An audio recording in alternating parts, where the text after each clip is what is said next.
another Cosmic Cuppa with Jude and Tel. So I would like to welcome Tel this evening. How are you, Tel? Very well, thank you. Very well. That's lovely. Yeah. Welcome to 5D and Beyond with our platform with some wonderful, wonderful people that are interested to hear about your life journey and your life path, which is an incredible one, I might say, and lets us all see that certain things are certainly by design from the higher levels in our way forward and how we have the markers in life that open up for us. So, Tel, maybe if I start by reading your bio and then we'll go from there. So just sit back and relax and I'll read your bio. This is what Tel says. My life has been spiritual in nature.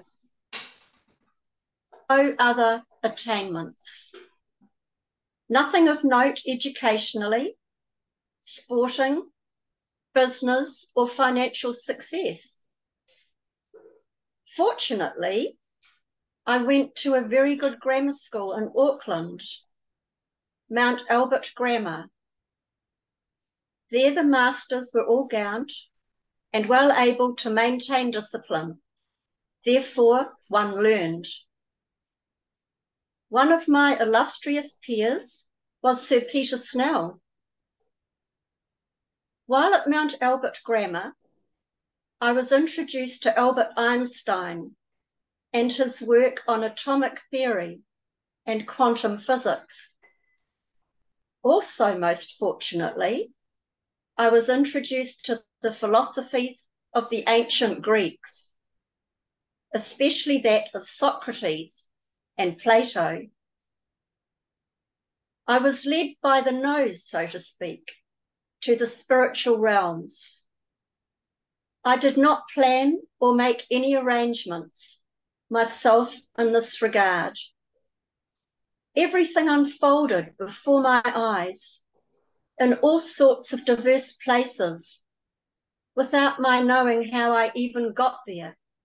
Magic. Years later, I was told by a person who had the ability to see spiritual beings that 3 guides were following me. My first meeting with the other side, which was to become the prime mover of my life, was in the Kingdom of Laos in 1968. It was necessary for me to be interviewed at a government office. When I arrived, I noticed a post outside to which was attached a glass-covered notice displaying these words: hatred ceaseth not by hatred. Indeed, hatred ceaseth but by love. This is the eternal law. Lord Buddha.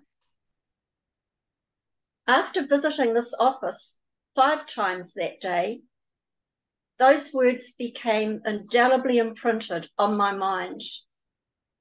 Some other experiences came along, which moved my awakening toward the eternal law. I spent 1.5 years in Southeast Asia and then returned to Australia to work and save for my next adventure. While in the Northern Territory, I spent time in the outback and managed to fast for 6 weeks. Tel tells me all he had was water. I attained perfect health, and I really mean perfect, physically, mentally, and spiritually. In the ensuing days, I had an Archimedes-type awakening to Einstein's E equals mc squared. I was able to explain to others the philosophy of Socrates and Plato. After a 6-week fast, everything that formerly you didn't understand now becomes crystal clear. In early 1970, I travelled to India with the intention of finding a Buddhist teacher. I did not find one there, but on my return to Malaysia, I found my teacher on the island of Penang. My teacher was Confucius, and his topmost student, Yen Hui. Now, I may not be saying that quite correctly, Tel, forgive me. In 1972, I returned to Australia and resided in Melbourne and started to build my library of spiritual books. In 1976, I met 2 lamas from India in an ashram in Queensland and took the basic layman's initiation. During this year, I discovered the transmission of the Shakyamuni Buddha's Dharma and the current holder of that seat. In 1980, I returned to India to study Buddhism at the seat of His Holiness the Dalai Lama. I returned to Australia and Melbourne and lived in various Buddhist centres with the monks and cared for them. In 1990, while residing in the Queensland Buddhist Centre set up by the monks who had initiated me, I came into contact with the Nexus magazine and became acquainted with the darkness engulfing this world. In 1997, I returned to Auckland and set myself up in work as a painting contractor until my retirement in 2007. I then went on pilgrimage to the holy sites of Buddhism. 2008, I went to China and resided in the hometown of Confucius, Khufu, in Shandong province, and became a student of the Khufu University for a year. I stayed in China for 8 years, travelling the length and breadth of the country, and became interested in business concepts and developed some of my own. I have now been living in Christchurch since late 2018. So Tel, that's quite some bio, just amazing. So I'd like to start, please, by asking you, what was your early life like and your years growing up as a young one? Just to get an idea of who you are and where you started. As a young boy, I was very quiet.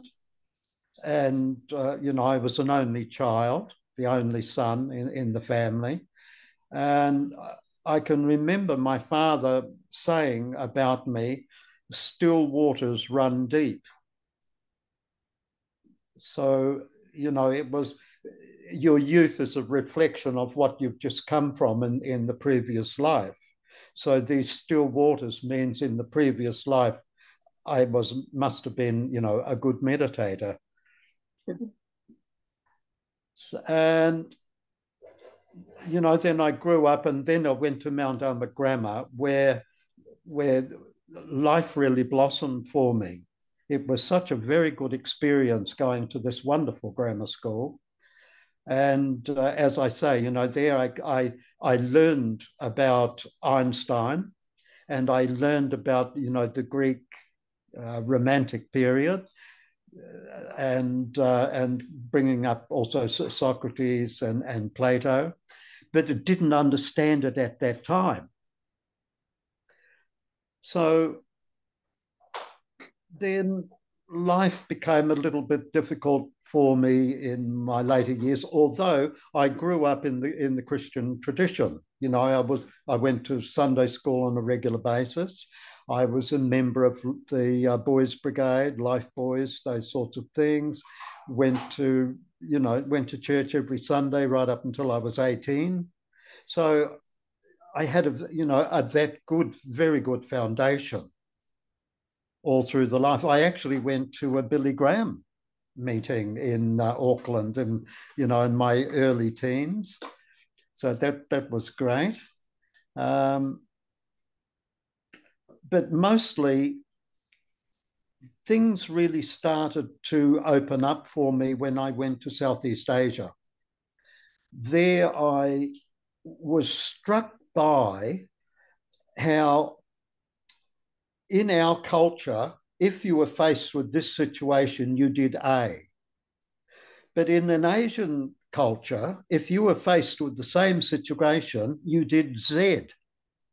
It was completely the opposite, which was kind of amazing at the time and even to a point unsettling. But, you get used to it and live with it. And then especially in Singapore, I was introduced to Buddhist temples. I was also introduced to Chinese cinema, which was very interesting. Later, I became really quite addicted to Chinese cinema because what I was seeing on the screen in full color was ancient life, brought to me and explained to me.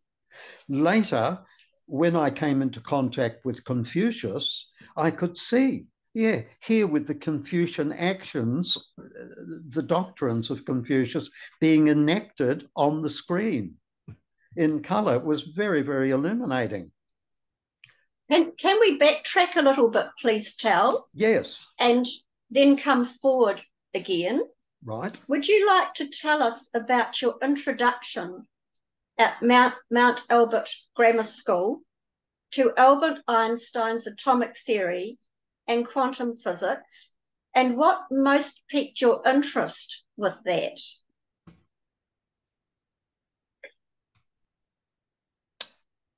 I can't say what it was that most piqued my interest in it.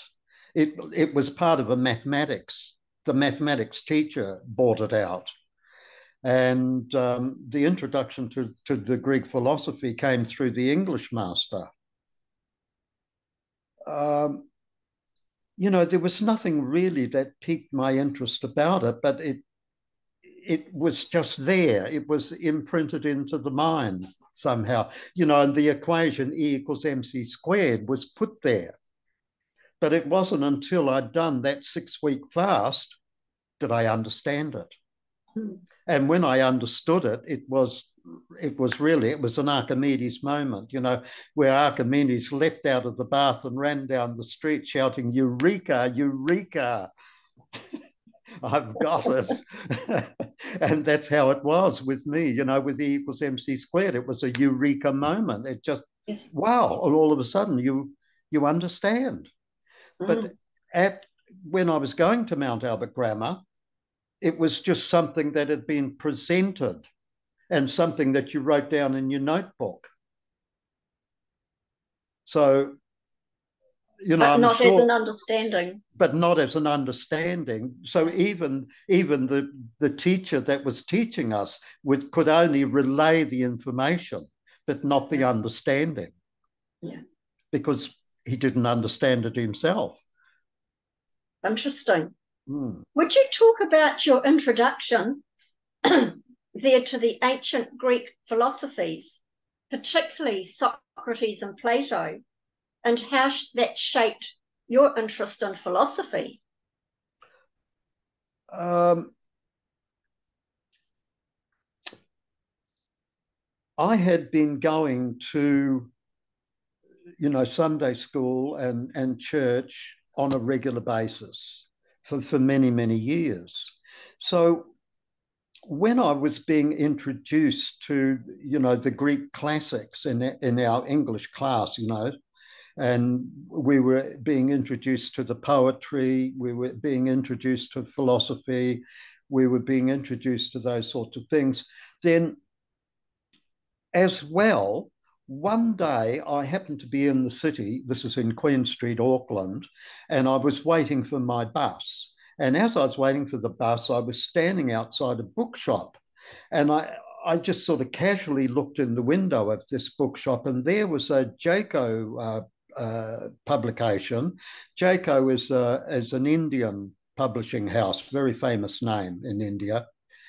And the book was called The Living Thoughts of Confucius. So I immediately rushed into the shop and bought that book. And it was a synopsis of Socrates' teaching with as he was relaying it to Plato. And it really made a big impression on me. So much was explained, particularly when we consider that a lot of the Bible is translated from the Greek. Yes. So there is a joining point there between the philosophy of the Greeks and Christianity. So that was very interesting. And one thing that Socrates made quite clear was the idea of reincarnation, which he explained from the point of view of the law of opposites. So, now we are awake, and we are awake from having been asleep. Soon we will become asleep from having been awake. So this is one opposite going into the other. Right? And it goes in a cycle. So, now we are talking because we are speaking in the day, and it has become the day from having been night. And soon it will become night from having been day. The same is true for life and death. Right? Soon we will become dead from having been alive.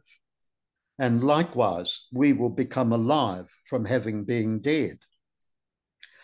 So this was well understood. And of course, I can remember reading, I think it was in Matthew, where, Jesus took three of the disciples up to a high mountain and there transfigured himself before them so that he became white as the driven snow.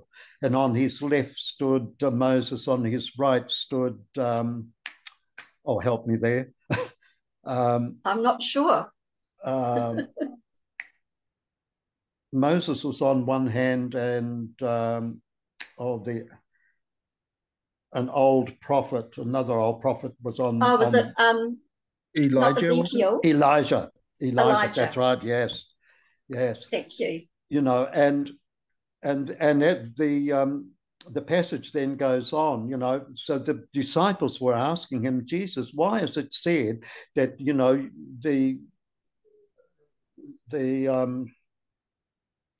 oh goodness, I'm forgetting words now.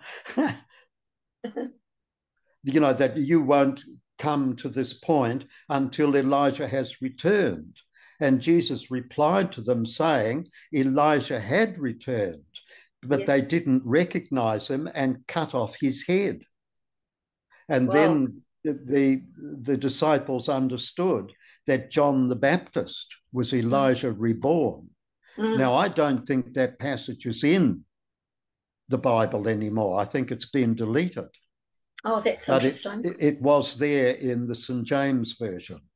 Well, some people say that they thought John the Baptist was the true Messiah, and that the sign of John the Baptist was this, one finger up.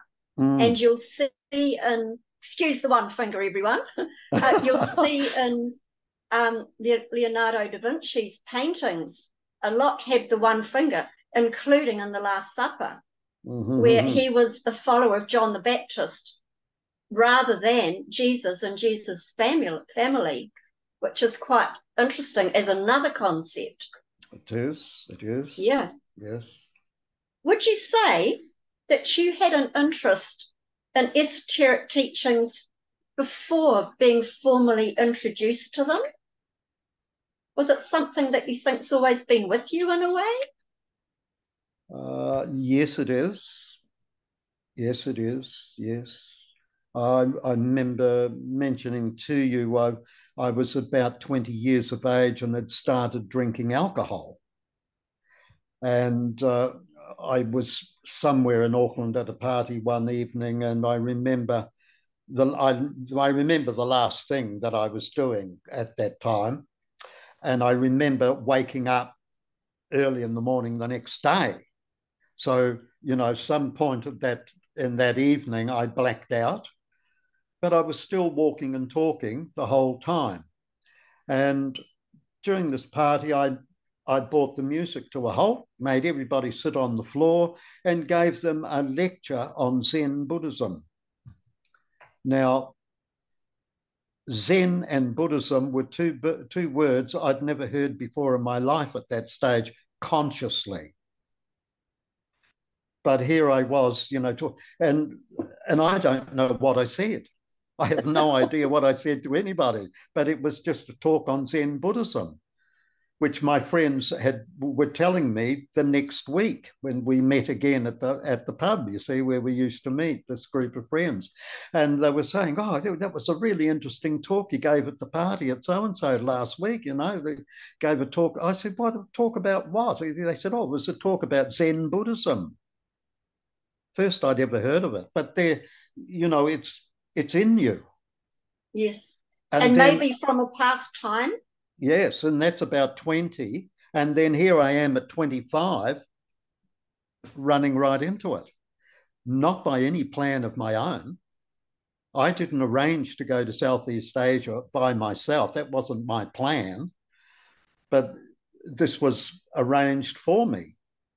And I arrived there. And then I arrived in the Kingdom of Laos this day and saw those words. Hatred ceaseth not by hatred. Indeed, hatred ceaseth but by love. This is the eternal law. So once again, we can see that here is the Socratic theory of the law of opposites. Hatred and love. Well, love wonderful. is the way, love is the key. And this law of the opposites is the eternal law. So Socrates, saying that, we become dead from having been alive, and we will become alive from having been dead, is right on. It could also be seen as spiritually dead and spiritually awake. Would you not think? Could well be. Yeah. Yes. So it seems to me, Tal, that you very much had a guiding hand from spirit, leading you where you needed to be for your awakening. Correct. Would you tell us, please, about the words on the notice board that you've just illuminated too, right, and how that impinged deeply on your being and why you were there at that time? Well, I was there at that time because I was going to work at the Bangkok Post newspaper in Bangkok, and I needed to extend my visa. So the nearest port of doing that was up in Laos, which was a kingdom at that time, and I had gone there that day without getting a visa. Strangely enough, because we think these New Zealand passports are all encompassing. So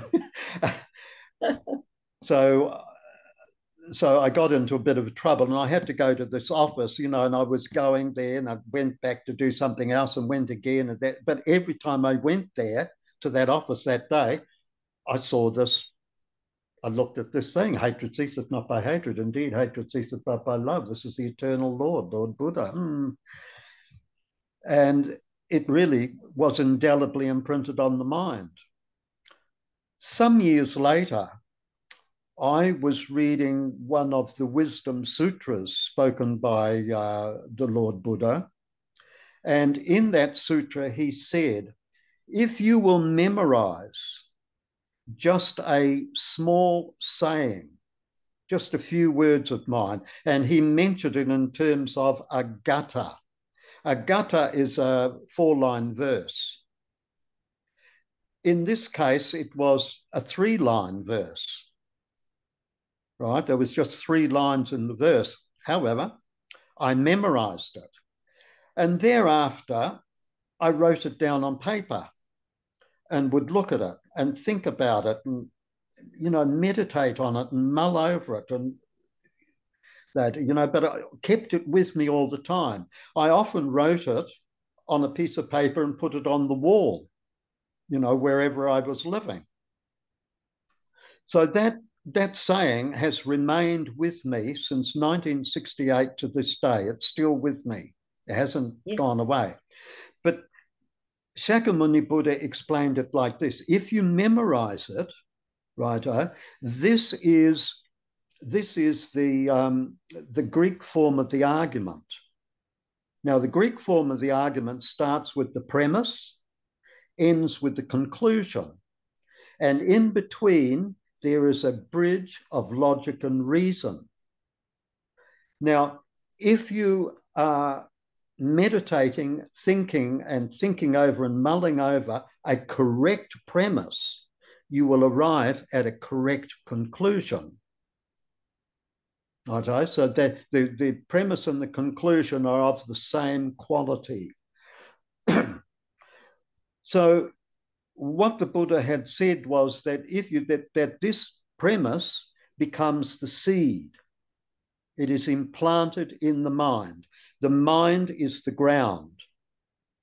The words of the Buddha, the premise, is the seed that is put in the ground.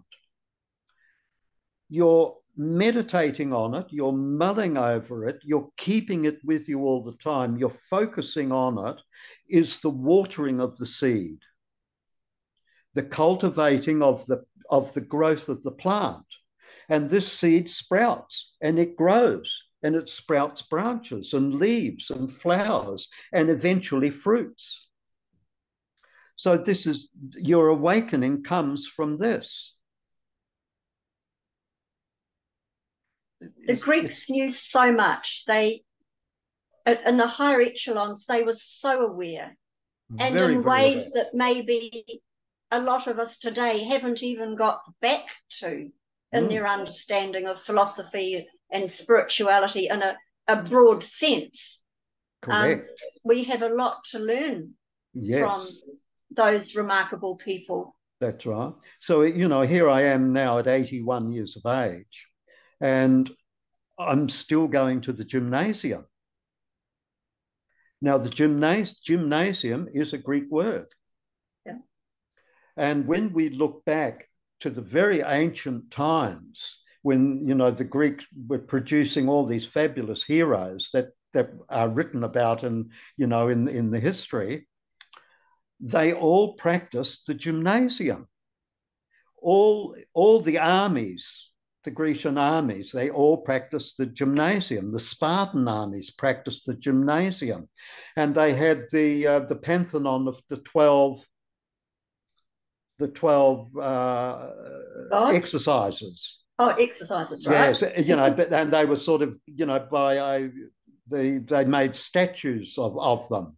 So there was the javelin throwing, the discus throwing, the marathon, the sprints, those sorts of things. But also, it was the deep thinker. Yeah. Right. So it wasn't just action; it was also rest. And during the rest, you did your deep thinking, or you came to such a rest that you came to a full stop. And it is said of those ancient Greeks, when they practiced the gymnasium to perfection, they could stand in the presence of God. And God, of course, was Zeus. And he was the king of the gods on top of Mount Olympus. Now, interestingly, Socrates also practiced this meditation.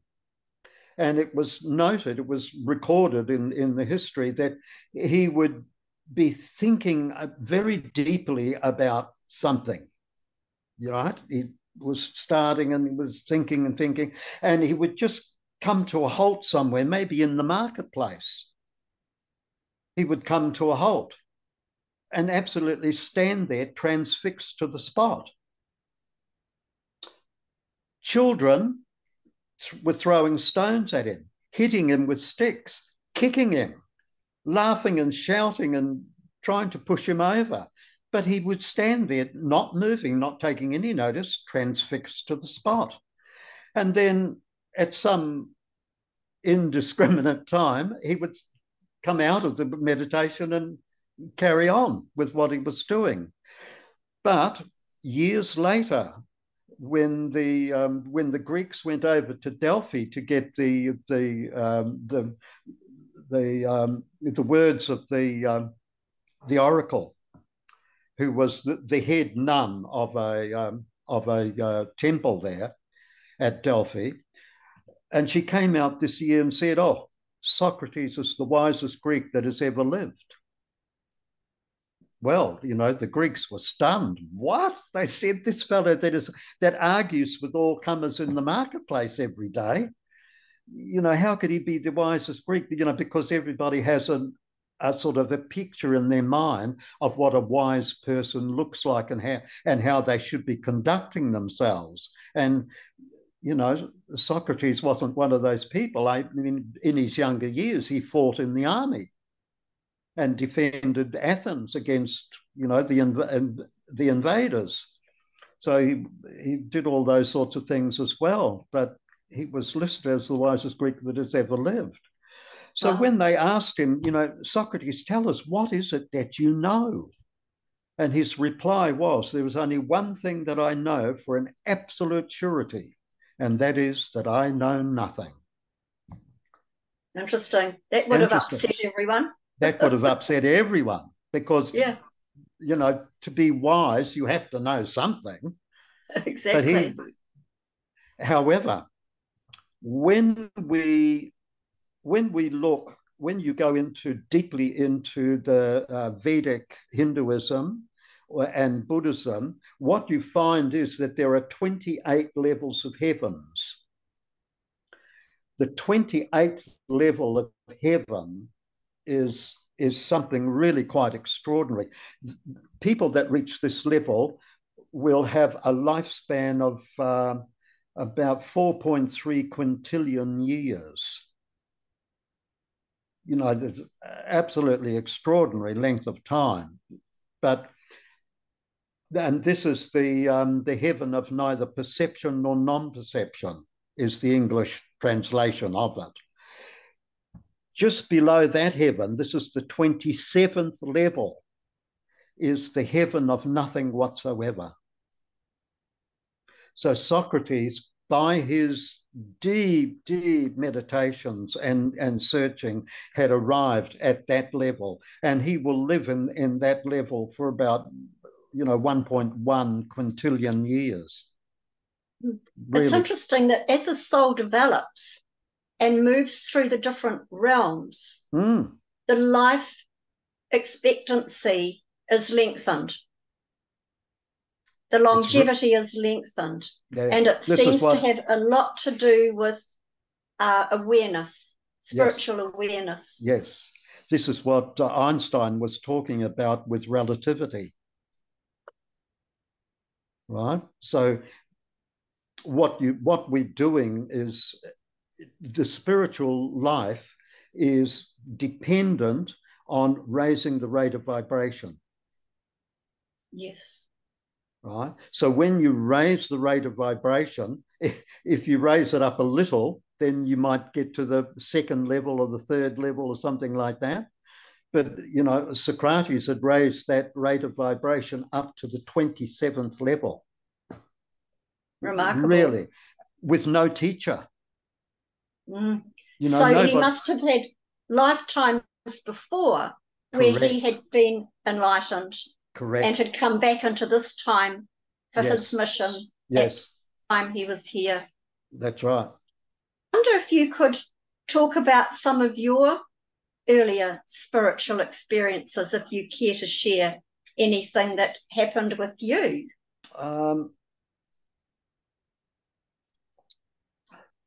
Well, certainly, as I was progressing during this 6-week fast in the Northern Territory of Australia, I felt that, that I was going deeper and deeper and deeper within to myself. Even though I was sitting with other people, and talking about Socrates and Plato, and that, and bringing all that out and bringing out the idea of the republic, bringing out the idea of life after death, all these sorts of things, setting up a true government.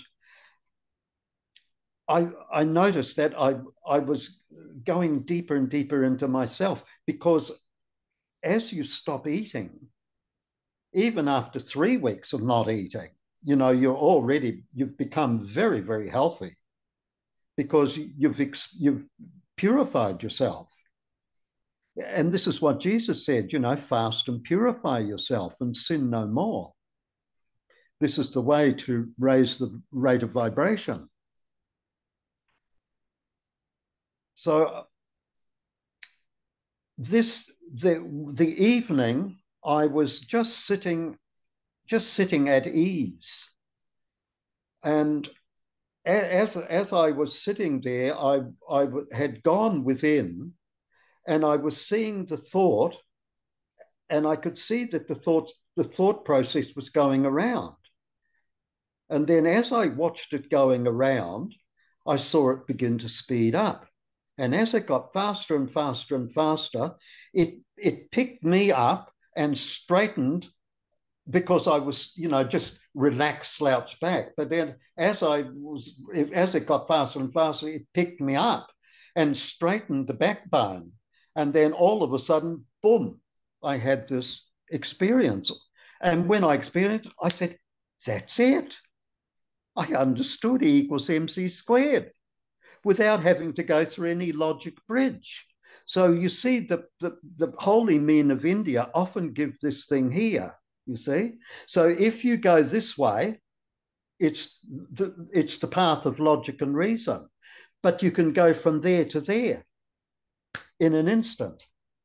And that's what it is. In that instant, you become awakened. It just happens just like that. It's not because somebody told you to do it, but because it's naturally within you to be able to do it. Everybody has this. Nobody is without it. So that was my first real one. Then I'd gone to India, and often when I got to an ashram, there were people in the ashram that were very long-term meditators and people that were living a very holy, virtuous life. And when I went there, they would greet me very warmly, and were very inviting me in, and were very interested to know what I had to say. Well, of course, I had no real experience of practicing what they'd practiced, so I didn't have much to say to them. But they could see something in me. They could recognize that yeah, this fellow has, a good foundation, maybe, so that in the future. Maybe they could see your auric field, Tal. Yes, so probably. Maybe they could see your colour. Yes. Yeah. So they could see me, no doubt about it. Yeah. However, that went on. I didn't have many deep sort of meditational experiences while I was in India at that time. But when I came back to the island of Penang in Malaysia, I was given this Jaco publication. And the Jaco publication was The Living Thoughts of Confucius. So this boy, he had this, it was a paperback, and it was dog-eared and bent and twisted and rather grubby. And I had brought back from India a collection of books that were all hardcover and had color plate photographs and descriptions and all sorts of things about all sorts of things, So he wanted those books. He said, look, I'll trade you my book for your books. And he was going to trade this, this paperback for these hardcover like that, So I said, oh, yeah, well, what have you got? So when I had a look at it, I recognized it. Oh, The Living Thoughts of Confucius, a Jaco public. Oh, yeah, okay. So I opened it up, just opened it. And when I opened it at that page, it was the description, it was the translation of the doctrine of the Great Learning. The Great Learning. Oh, okay. So then I read down, and I got down to this part and said, this is the meaning of the words, and all of a sudden my consciousness went out the top of my head, right up, and we were standing in this very busy street. And there were, pedestrians were bouncing up and down. And because I was in Immobile at that stage and suspended up here in the road, and the traffic was up and down the street, and the noise was quite incredible. And I thought to myself, what am I doing up here? With that, boom, back down into the body again. So when I come back down into the body again, I said to this young fellow, I said, this is it.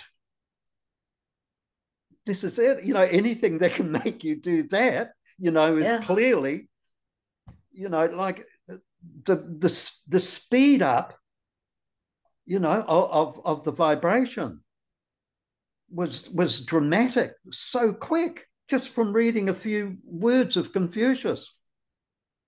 Up I went. So that was dramatic. So I knew I was on the right track there. Yes. And sometimes I think, Tal, that a book holds the frequency of the intent of the writer. Oh, and yes. So sometimes even holding a book of high learning is hooking you into that field. That's if you right. like. Yes, yes. As in your expansion out of the body so quickly. After that, I remember, returning to Australia, and people would say, oh, Tal, look, have a look at this book here. I've got this book here, and it's written by, some Hindu guru, master, whatever, So I said, yeah, okay. So, open it up, read the foreword. And I said, and I'd give it back to them. I'd say, yeah, that's it. And they'd say, what? That's all you've got to say about it? I said, yeah, I said, it's nothing much. But, I just knew it sort of, like Socrates reached the 27th level, but these ones were talking down maybe third level, fourth level. Yeah. So it's in the frequency of it, isn't it? The frequency so for me, it wasn't, they just weren't so inspiring, Yes. Whereas these people were sort of, slavishly following it. So people were getting and this is what happens, all roads are different and all roads lead home, I guess. They all do, yeah. When you later arrived in Penang, you found who your spiritual teachers were. Would you talk about this, please? Confucius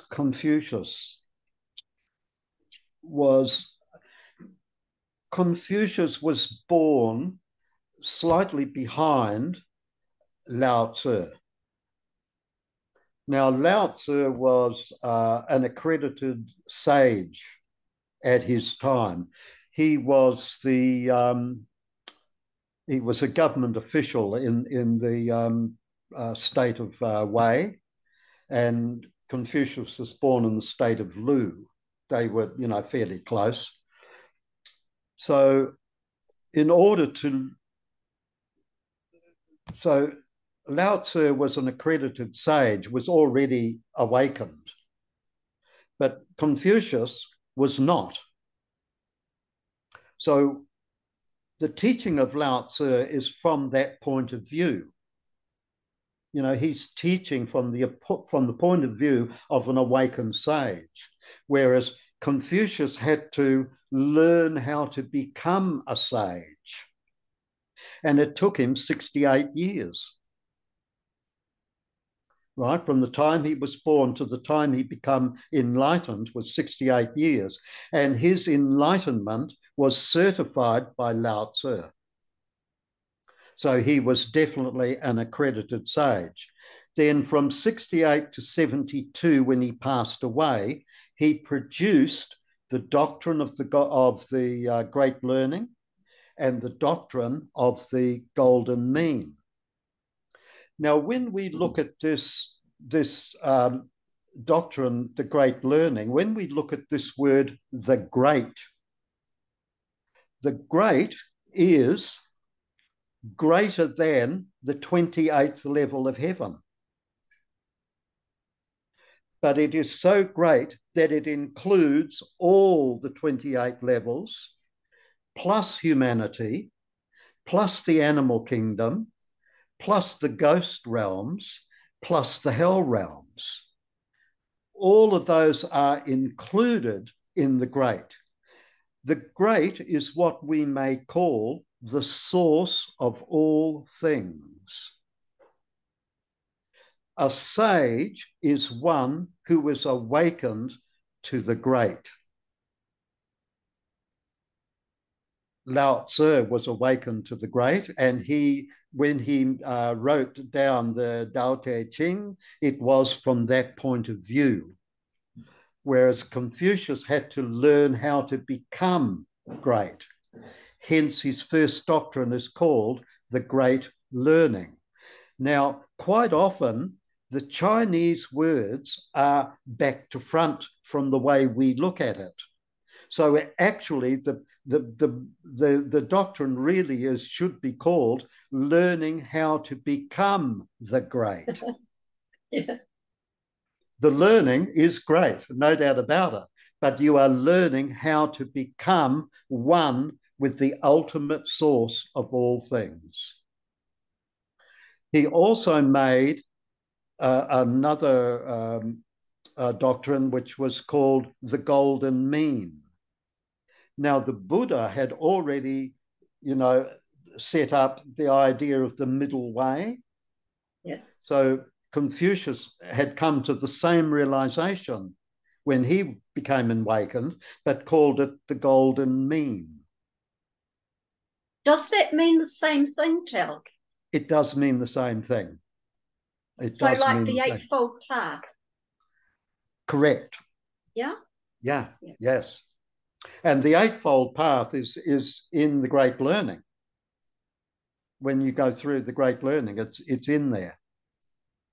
And the Great Learning starts out because the first paragraph contains the whole meaning, and the subsequent paragraphs are explanations of those meanings. So the first paragraph of the Great Learning says, what the Great Learning teaches is to illustrate illustrious virtue, to love the people, and to rest in the highest excellence. Now, the next paragraph describes resting in the highest excellence. It doesn't describe loving the people or illustrating illustrious virtue. Therefore, we know that the emphasis in the beginning must be on resting in the highest excellence. And this is what Socrates was able to manifest when he stood in the marketplace, unmoved by the fact that people were throwing stones at him and hitting him with sticks, and throwing buckets of water on him, whatever, but it didn't shake his concentration. This is resting in the highest excellence. And if you can do this, you will reach a very high level. So this very interesting. This is the mean. Yeah. I had a gentleman on last week that I interviewed who met a master in Japan who could hold his ground and not be moved or pushed over using the energy force. Yes.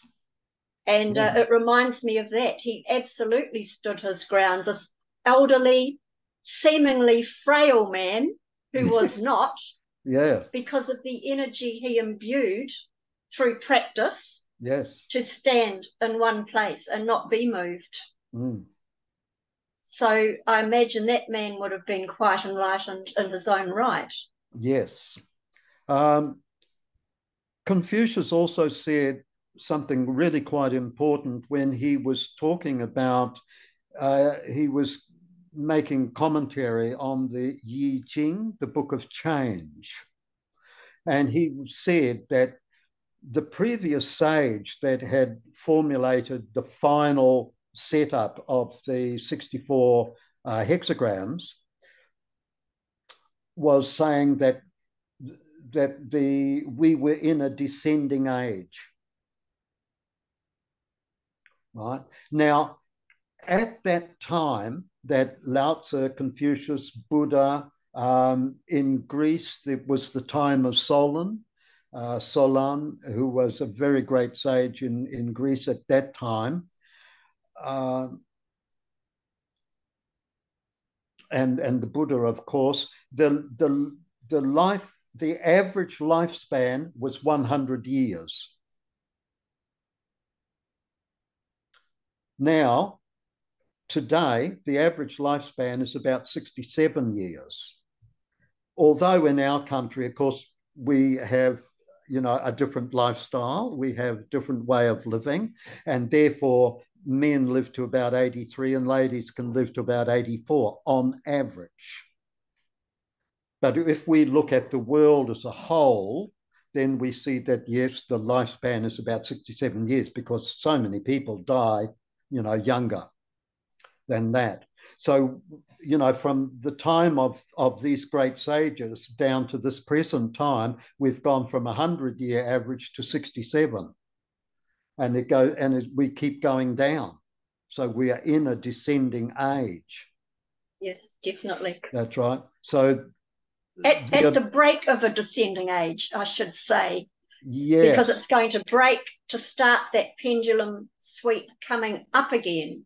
And it's like this is the moment where we are now, where we are breaking. Well, we haven't got to the bottom yet. Have we not, Till? No, we haven't got to the bottom yet. We've got further to go. Good. However, we're looking at 1,000 years of the golden age, which our Heavenly Father has already put into operation, and we will experience, this generation will experience the beginning of this golden age, which will go for 1,000 years. So we are very, very fortunate. In 2008, you went back to China and resided in the hometown of Confucius at Khufu, in the Shandong province, and studied at the Khufu University for a year. What were the main concepts studied, and how did that help your growth? Well, it didn't really. It just didn't really, because nobody wanted to talk about Confucius. Nobody wanted to discuss the teachings of Confucius. Nobody wanted to discuss the brilliance of his topmost disciple, Yan Hui. It's not Hui, it's Yan Hui. And they didn't want to talk about these subjects, which amazed me, and I did. So I quite often brought these subjects up and talked to some of the professors about this. And in the end, they admitted I knew more than them. So, there was nothing at that, it was just another money-making venture. Wow. And of course, the Chinese Communist Party had well and truly suppressed the teaching. So when we go to China today, and I traveled extensively around China, nobody understood Confucius. Nobody understood what it really meant. Lao Tzu was absolutely beyond them, completely beyond them.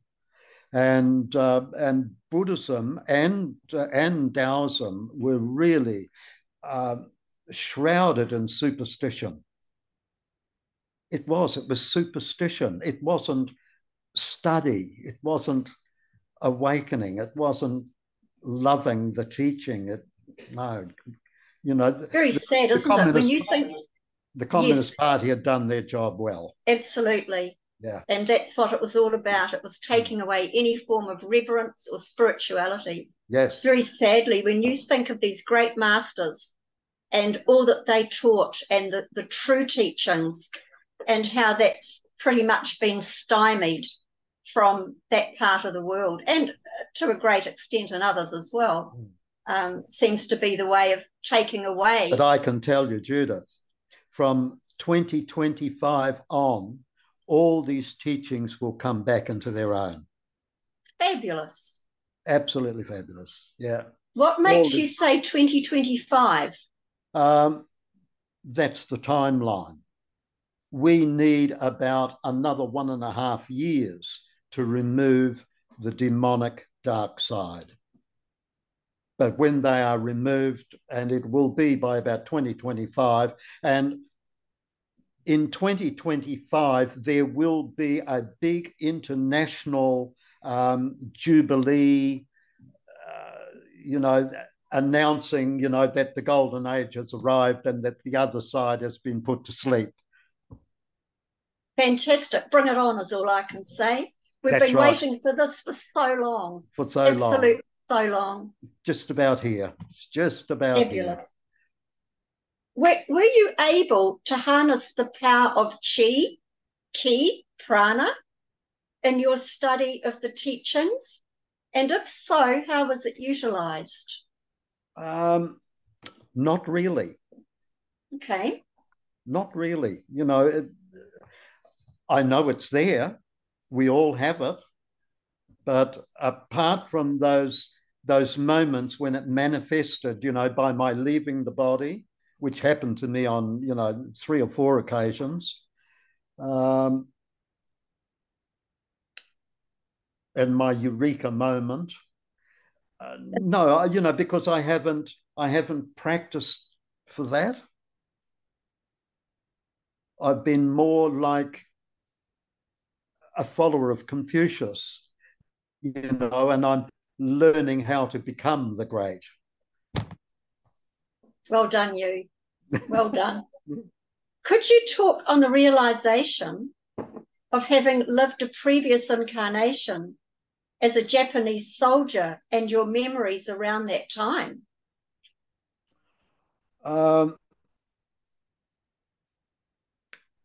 Actually, that's why I brought up to you this contact of Michael Newton, the Michael Newton Institute, who do past life regressions through hypnosis.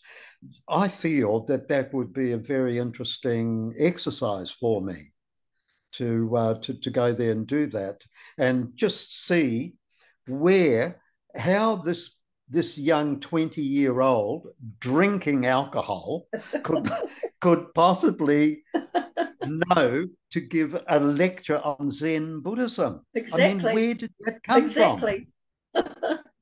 It didn't come from this life, because clearly I'm at 20, I'm going back 1962, there was no Buddhism in New Zealand at that time.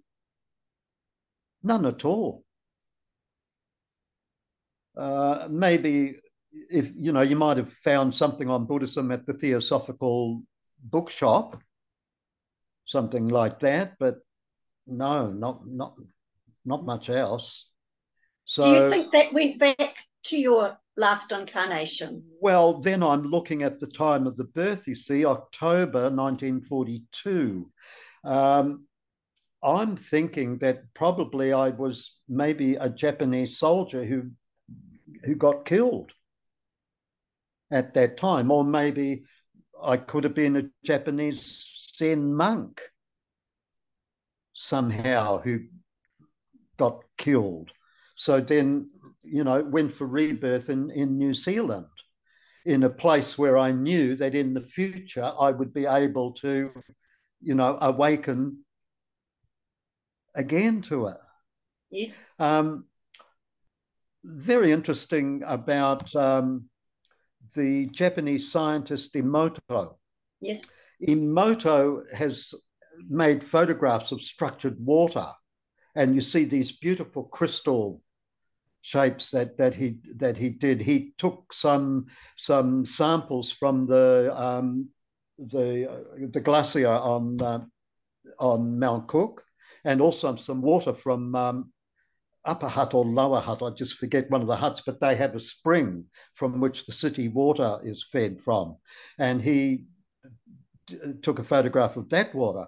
Now, Emoto also took some water from a lake in Japan and took it down to 4 degrees, so it's just about to turn to ice, and photographed it. And it was dreadful. It was truly dreadful. That there was all the crystals were all misshapen and distorted and dark and that. So then he bought a Japanese monk, and the monk recited sutra over the water. Then he took a sample again, and it was perfect crystal. Absolutely. It shows the power of intent, doesn't it? So Doesn't that it? to put love into your water, and we are Yes. 70% plus water. It's That's the right. harmonizing of these frequencies, even to write on a water Yes. bottle, love, joy, Yes. Yes. happiness. Correct. It changes the molecular structure. So if you memorize these words, hatred ceaseth not by hatred. Indeed, hatred ceaseth but by love. This is the eternal law. It will bring you to the awakening. Beautiful. Can you please talk about your understandings of the Oracle of Delphi? I know you mentioned that very briefly earlier. We know the Oracle was a woman who had the sight and prophesied. She was ensconced usually in a cave with running water. Talk about the water. Running water underneath. Yeah. Yes, has to be running water. That's right. And highly trained in esoterica. Yes. Can you talk about that, please? Well, it's what Confucius said in the Great Learning, right? Illustrate illustrious virtue. You see, these ladies that lived at Delphi were all virgins, right? They lived a life of virtue. They did not kill, they did not steal, they did not indulge in sexual desire, no false speech, harsh speech, no lies, and no intoxicants, among other things, and of course they lived a very, very secluded life, and then they loved the people, and they rested in the highest excellence. That is, they deep meditation, and they sat still, very still, like Socrates. And then because of this stillness, the rate of vibration was increased. So therefore the consciousness increased, went out into the universe, and they were able to see the future. They were able to remember the past. So they became very wise, these ladies, very, very wise. And this is the path that all should pursue. Especially when we reach retirement. It's a shame that most people, when they reach retirement, they just let everything go and go to death. Well, no. Don't let it go. Now you should be, following this path that leads you to the enlightenment. This is the meaning of retirement. It means stopping work. It means stopping doing all those things. It means stopping desire. You retire from that, but you don't retire from the spiritual path. And it is a time more, I think, for going inward for most people as they age and have more time to be and to think. Oh, yes. And it's coming. It is coming. Beautiful. Not far away. So, Wonderful. we have to encourage everybody, don't give up now. Never. Because the future is going to be just so golden, so wonderful, so enlightening. Everybody will become brilliantly healthy. Everybody. There will be virtually no sickness in this world in just a few years' time. Yeah. Yeah, I totally agree with you. Oh, okay. It's going to be remarkable. It is. It is. So we all should, hold this confidence. We just have to go through some, bad times that the other side are going to throw at us. Yes. Such as what happened in Maui. Yes. In Hawaii just recently. Absolutely. There will be bad times like that. Argentina is being attacked as we speak by these directed energy weapons. Yes.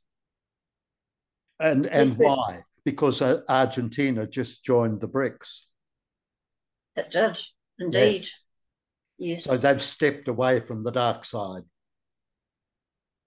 Yeah. Now we're going through a lot right now. We're going to be a little bit careful with our words, if that's all right, Tal, because this will go on YouTube. But I totally hear what you're saying. You're absolutely right. And there are dark times, but there's going to be a lot of light come through at the end and into a world, as you said, that is just so amazing. And we will witness it in our lifetimes. Yes. Yes. Absolutely will. Yes. And we're all here on our missions and we're all doing our piece to help raise consciousness, awareness, and become more who we truly are.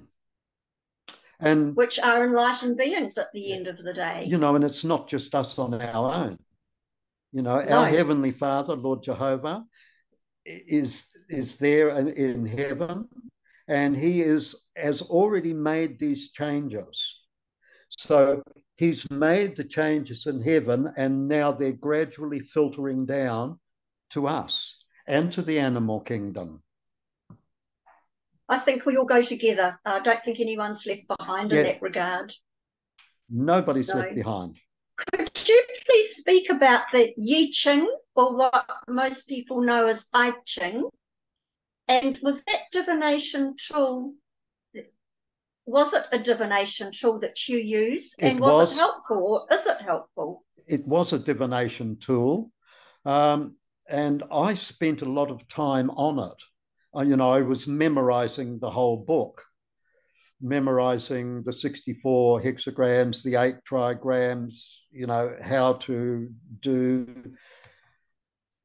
But then in Buddhism, we don't do this. Right? In Buddhism, we don't do this. But if you are not completely awakened to source, then you need something like the I Ching to give guidance. The key of the I Ching comes from source.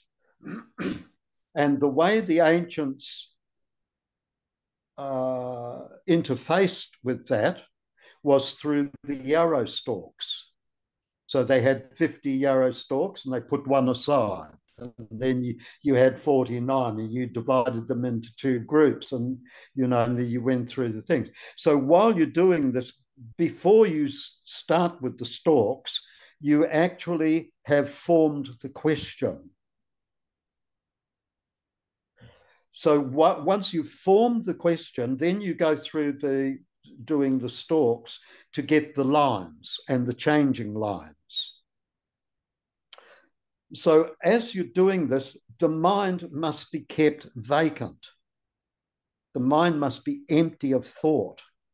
If discursive thoughts are going round and around, it ruins the thing, see? So then once you've got your 6 lines and any changes in those, then you've looked at the next ones, and then you start to meditate on that hexagram. Then you can then read the commentaries of the former sages that describe those hexagrams, then describe those lines and describe those changes. So it is a meditation. It is, it's not some active thing. These days, of course, you've got these 3 coins, and up they go. And it's, without calming the mind and coming to an absolute rest.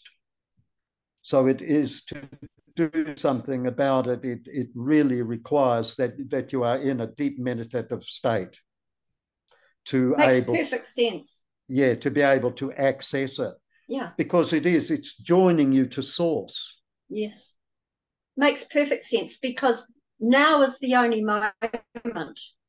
And in this now moment is all potential, where all is known. Yes, yes. And so for that to happen, it makes sense to formulate the question first. Yes. And then keep the mind completely blank or open for the answers. Yes. And you go through this method, of the interface. Yes. Sounds wonderful. Now, when we had a chat previously, you spoke about a 20-year period blackout. Do you recall us talking about that at all? A 20-year blackout? Yes. No. That's all right. I wrote it down when we were chatting, and I couldn't quite remember what that was about. It might have been a 20-hour. Oh, okay. And I think that. Do you remember that? That was the time that I gave the talk on the Zen Buddhism. I apologize. I probably misheard at that time. 20-hour. That would make more sense. No worries. 20 years is a bit dramatic. It is rather, isn't it? Would you speak briefly, please, on the teachings of Confucius, Lao-Tzu, and Buddhism in your understanding or understanding of these beautiful principles? The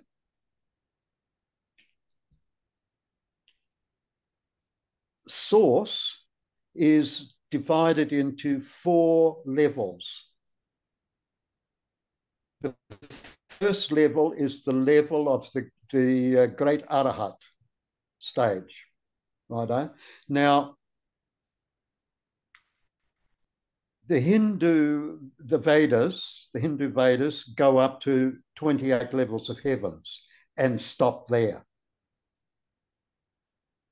When they looked beyond the 28 levels of heavens, they saw the primordial darkness. That's what they called it. It was the primordial darkness. From the 28th level heaven down to the human and down to the hell realms was all lit up. This is what they could see. But beyond the 28th level, they couldn't see anything, but it was there. And it was just the primordial darkness. It was also called the never-ending depth, because when they tried to find the beginning or the end of this primordial darkness, they couldn't. They simply couldn't find the end of it. They couldn't come to it. They couldn't find anything in it. So the great Arahat is a step beyond. The great Arahat has gone into the primordial darkness or the never-ending depth, but for him, it is not dark. It is not a never-ending depth. However, his position is not complete. Although he's gone beyond the 28 levels of heavens, he's still just at the first level of sagehood. The next level of sagehood is called the Pratyeka Buddha. The Pratyeka Buddha are self-enlightened. No teacher will enter into their existence and enlighten them. So they enlighten themselves to a certain extent. And what they've done is they've gotten up to the second level in the primordial darkness. The next level above the primordial darkness is what we call the bodhisattva level. The bodhi means enlightened. Sattva means being. So this is the realm of the enlightened beings. There are 10 levels of the enlightened beings, and these enlightened beings are the beings that enter back into the 28 levels, plus humanity, the animal realm, the ghost realm, and the thing realms, and to teach people, enlighten people, and to lift us up. So the major bodhisattvas are Manjushri, Samantabhadra, Ksitigarbha Bodhisattva, and Avalokitesvara. Avalokitesvara in China is known as Guan Yin, the goddess of mercy. So although a male comes into the world of humans as a female, and one of the first time that this bodhisattva came into the world in China, she came into the world as a very beautiful young lady, and myriads and myriads of men wanted to marry her. All the families wanted to marry her because this girl was incredibly beautiful and very virtuous. So she said to her parents, I will marry the man who can learn all of the commandments of Buddhism, right? And there are 248 of them. And they've got 7 days to do it. Wow. So would you believe some of the guys managed to do it? So she said, all right. Well, she said, I will marry the man who can memorize the Shurangama mantra in a month. So these guys set to and tried to. Now, the Shurangama mantra is very, very long. It is a mantra, but very, very long. And in that mantra, all of the different levels and all of the gods and demons are all named. Wow. So it names everything in it. It takes seasoned practitioners 20 minutes to recite it. Wow. And it takes average people 6 months to memorize it. So they only had a month. So they set to, would you believe some guys managed it? In a month, they could recite this mantra, you see. So the next one was that she would marry the one who could memorize the Prajna Paramita. This is the Wisdom Sutra in a day and a night. So set to it. Anyway, one fellow managed it. So the wedding date was set and she passed away. Oh, wow. So they put her in a coffin. And before they have some days, where people can come and pay respects and look in the coffin and see a few days after being put in the coffin, the body had faded and disappeared. Oh my goodness. Wasn't a real person at all. No. So that was about bringing enlightenment to the people. Those that were ready to step up to the plate. So all those people that entered the contest to marry this girl had all learned Buddhism, whereas before they hadn't bothered. That is incredible. Yeah. So that's it. And she she's wonderful. So I have learned one of the lesser mantras that's put out by her, and in the unbeknownst to many, many people, Shakyamuni Buddha went from India with many of the top disciples to a mountain on the shore in China. And this is where the Avalokitesvara Bodhisattva or Guan Yin has their Bodhimanda. It's on top of this mountain in there. I've been there at that place.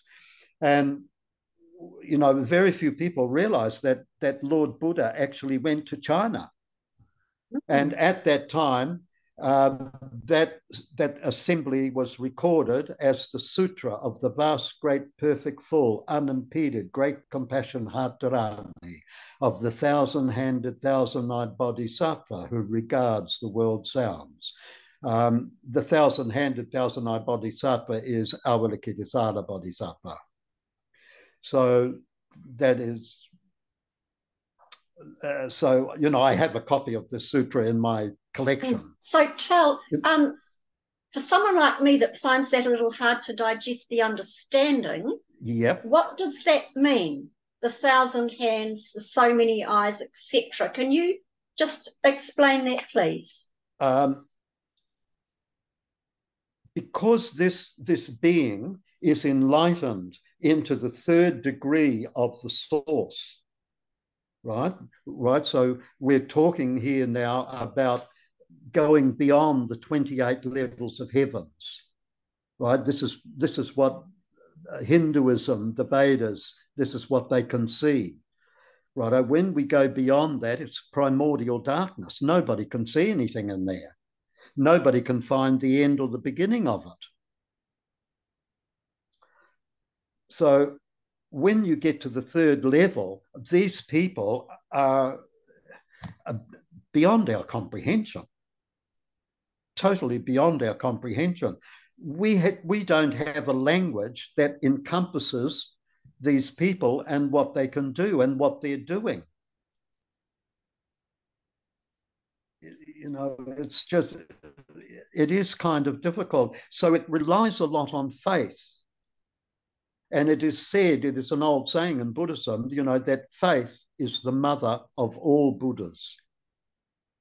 In the beginning, you have to have faith that this is the correct path, that this is the true path. I can honestly say from my personal experience that this true path goes right through our Heavenly Father. Our Heavenly Father stands on this path. So would you say that being a Christian is not a mistake. Being a Christian means you are on the true path. So would you say that there is truth in all religion that will take you on that path? No. No, they're not. Believe me, most of the 28 levels are not. Can you talk about Lao Tzu? Lao Tzu, however you say it? Lao Tzu. Lao yes, Tzu. thank you. Yeah, Lao thank Tzu. you. Okay. So he was born a son of the Li clan. So his actual surname is Li, and his given name or Christian name is R. Li R. That's his real name. However, when he was born, as he's come out of the womb of his mother, when people looked at it, he was already old and had white hair. So people all said, what? Lao Tzu. Lao, old, Tzu, son. Old son. He was born an old son. So all these centuries, you know, people have been going, oh, Lao Tzu, you know, and Tao Te Ching, and, oh, you know, fabulous, you know, but I want to know who was the mother. How could this lady have carried this child in her womb for 67 years? It is just stunningly amazing. See, all these things are beyond our comprehension. How could we comprehend how a woman could carry a child in her womb for 67 years and nurture him to become a sage? So when but he was... Did she carry him for 67 years? Yes. That almost seems physically impossible. It does sound impossible. But actually, if you're coming from the source, then nothing is impossible. Wow, that's a mind bender, isn't it? Yes. And wasn't Jesus the birth of Jesus? That's another very interesting story. That's right. Of course, Absolutely. She didn't carry him for 67 years, but you know, it was still one of those births that was magical, very magical. And also to have a woman as the mother would have had to have such a high frequency to carry the frequency of Jesus, Yeshua, Yes. because there had to be a compatibility between the two. And also the DNA stranding, the genetic stranding coming through, as well as the soul lineage. It's another very fascinating story. It is. Definitely. For God so loved the world, he gave his only begotten Son, that whomsoever shall believeth on him shall not perish, but have everlasting life. Everlasting life.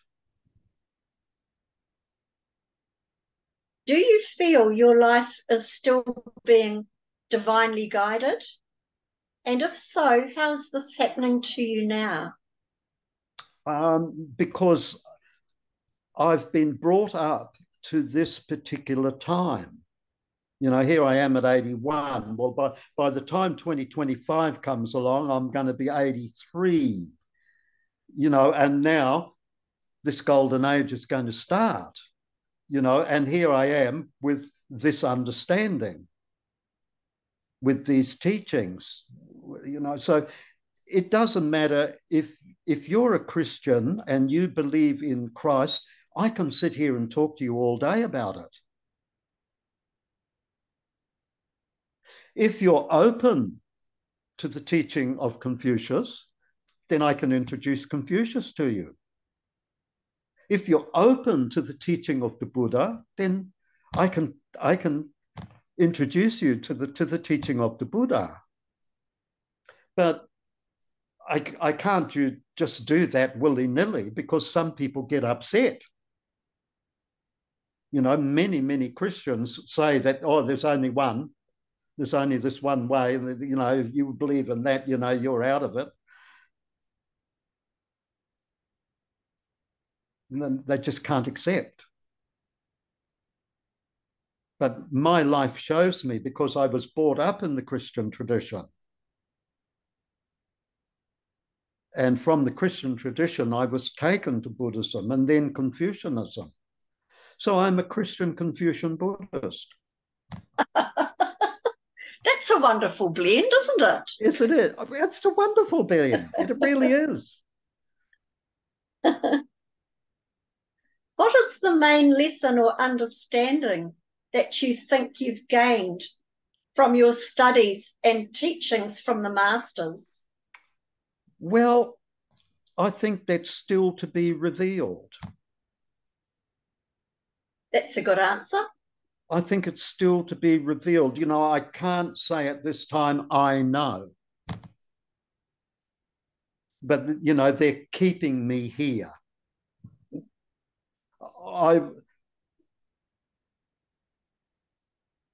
Yeah, no, that's all I can say about it. I think, you know, I will know sometime in the future I'll have another eureka moment. Yeah. But what was China like when you were traveling through China, Tel? Can you describe a little bit about the lifestyle and what you experienced? Yeah. You know, like there's good and bad everywhere, but most of the population were very careful about the Communist Party, right? Nobody was saying anything. Nobody would tell you anything about it. Nobody would, but they just wanted to know who you were and where you came from and why you were here. And then I would tell them, oh, well, I'm here because I've come to live in the hometown of Confucius. Oh, Confucius, yes, and then we would discuss Confucius. And then I would discover they didn't know anything about it. They didn't understand it at all. Then when you went to the university, I met all these students who wanted to know about Confucius, but there was nowhere where they could find anybody to teach them or impart any knowledge about Confucius to them. And of course, I didn't have the language skills to be able to do that for them. So in that regard, as you travel around, I met many people. I'm very keen in the gymnasium. In 2009, I joined a gym nearby to the town of Chiefu, and I built up and reached, peak development where you get very muscular, like a Greek god, and and as I went around, people were, getting me to take selfies with them.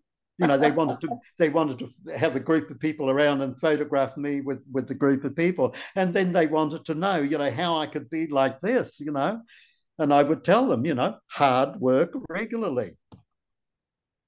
And gymnasium, and tell them that gymnasium, Greek. Oh, Greek tradition. Yeah, so it was kind of interesting. So it was, I met a lot of people like that. I had a lot of photographs taken. But all the people at that level, they were all very nice. They were all very friendly, but they were always very careful not to say anything about Communist Party. Totally always understandable. That was always in the background. They were always looking over their shoulder. And what about when you were in Penang? What was it like for you there at that time?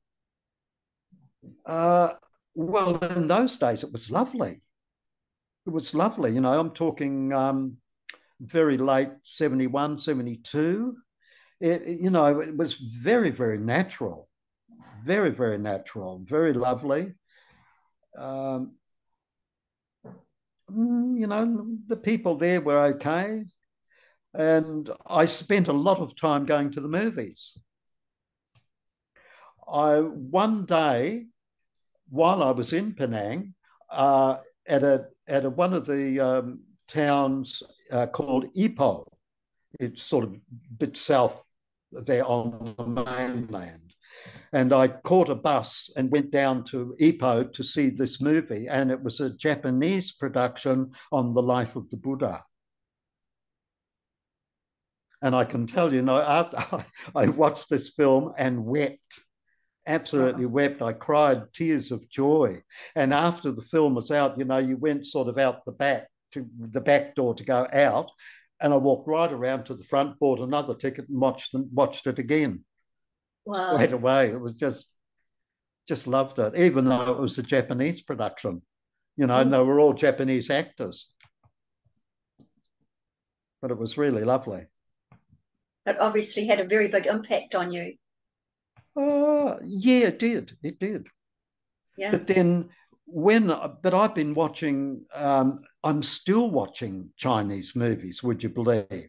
Still to this day. And of course, I watch them online now. You don't have to go to a cinema anymore. But many of these films, display Buddhism. They'll take you, to into the Buddhist temple, and there's temples, and then there'll be a Buddha image there, and the image of the bodhisattvas, and images of the gods that guard the temple. So just above us at the first level heaven, there are 4 heavenly kings in the north, south, east, and west. And these heavenly kings guard the Buddhist temples. And when you go into a Buddhist temple in Asia, you will see that these 4, and they're like really gruff looking people, and you know, they're holding weapons and things like that. So you know, you can't misbehave in here. Do you know anything about the rainbow body The with rainbow your body? teachings? Yes. I have heard about it. I did actually see the rainbow at one time. I experienced it myself, and you know, it was quite amazing because, you know, it was an out of body experience. And when I got out there, all I saw was these colors. And although the colors were all intermixed, at the same time, they were all separate. And but it was just, you know, I just witnessed it with not these eyes. You know, your consciousness So has its own. Go. Was that with your body or what was around you?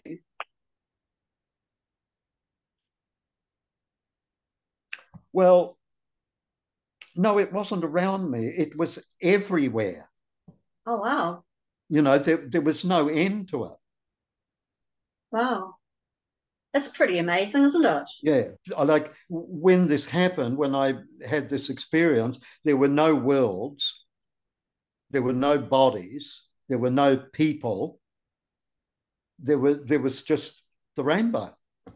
Beautiful. That's all it was.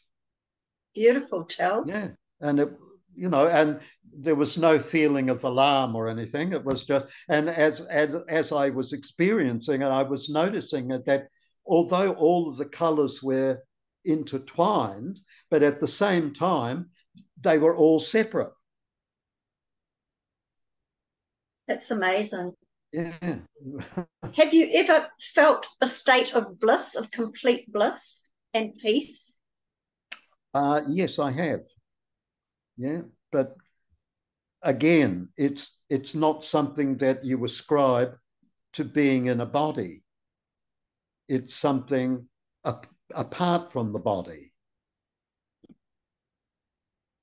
And when you feel it, it is really quite incredible. One time in India, I went to a town called Tirunelveli. And Tirunelveli was very famous for a guru there.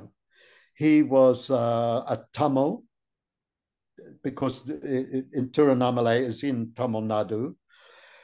And when I went there, I stayed at the ashram, and there are quite a few gentlemen there, you know, had with many years of experience of following the path. And he taught a meditation method, which was, who am I? And you sat with this question, who am I? And, you know, and you're waiting for the answer to come. Who am I? You just have to wait for the answer to come. So to wait for the answer to come, the mind must be clear. You can't have discursive thought. You can't have feelings or anything like that. So also at this ashram, because the master, the guru, he had, and this is, we're going back to the 20s, 30s, 40s, you know, and I think he passed away early 50s. It was on a hill, a mountain. There's a mountain there, and it's known as the Holy Mountain of Tirunelveli. So you can go around the mountain and you circumambulate the mountain, and you keep the mountain on the right shoulder. This is how you circumambulate, you see. So you're walking around the mountain. So I thought, oh yeah, okay, I'll go and circumambulate the mountain. So out I go, and I'm starting around, you know, and I'm following this track, and the mountain's up there, and then I come into forest, And then all the trees are over there. So I've lost sight of the mountain. I can't see the mountain anywhere. So I'm walking. And then eventually I came to a clearing. And I'm looking out, and it's just a clearing of trees. So as I look out in the clearing, I see that there is a tank, which is a water trough. They step it with rocks down, and when the rains come, it fills with water. So I come along, and as I come down over to the thing, because it's obviously this is the end of the path, is this ended at this water tank. So as I come down, I just sort of out of my eyes over there was a little Devon cottage. And around this little Devon cottage, there was a wicket fence, white wicket fence around the thing. And in the front of the Devon cottage, there was a four-poster with a canopy and a concrete seat. Oh, strange. Oh, no, you know, so anyway, I've gone and I've sat down on the water tank on one side, and all these monkeys came and sat on the other side. So the monkeys all sat there and looked at me, and I sat there and looked at the monkeys, not thinking anything much. I don't know how long I was sitting there for. It was quite some time. I wasn't thinking of anything in particular.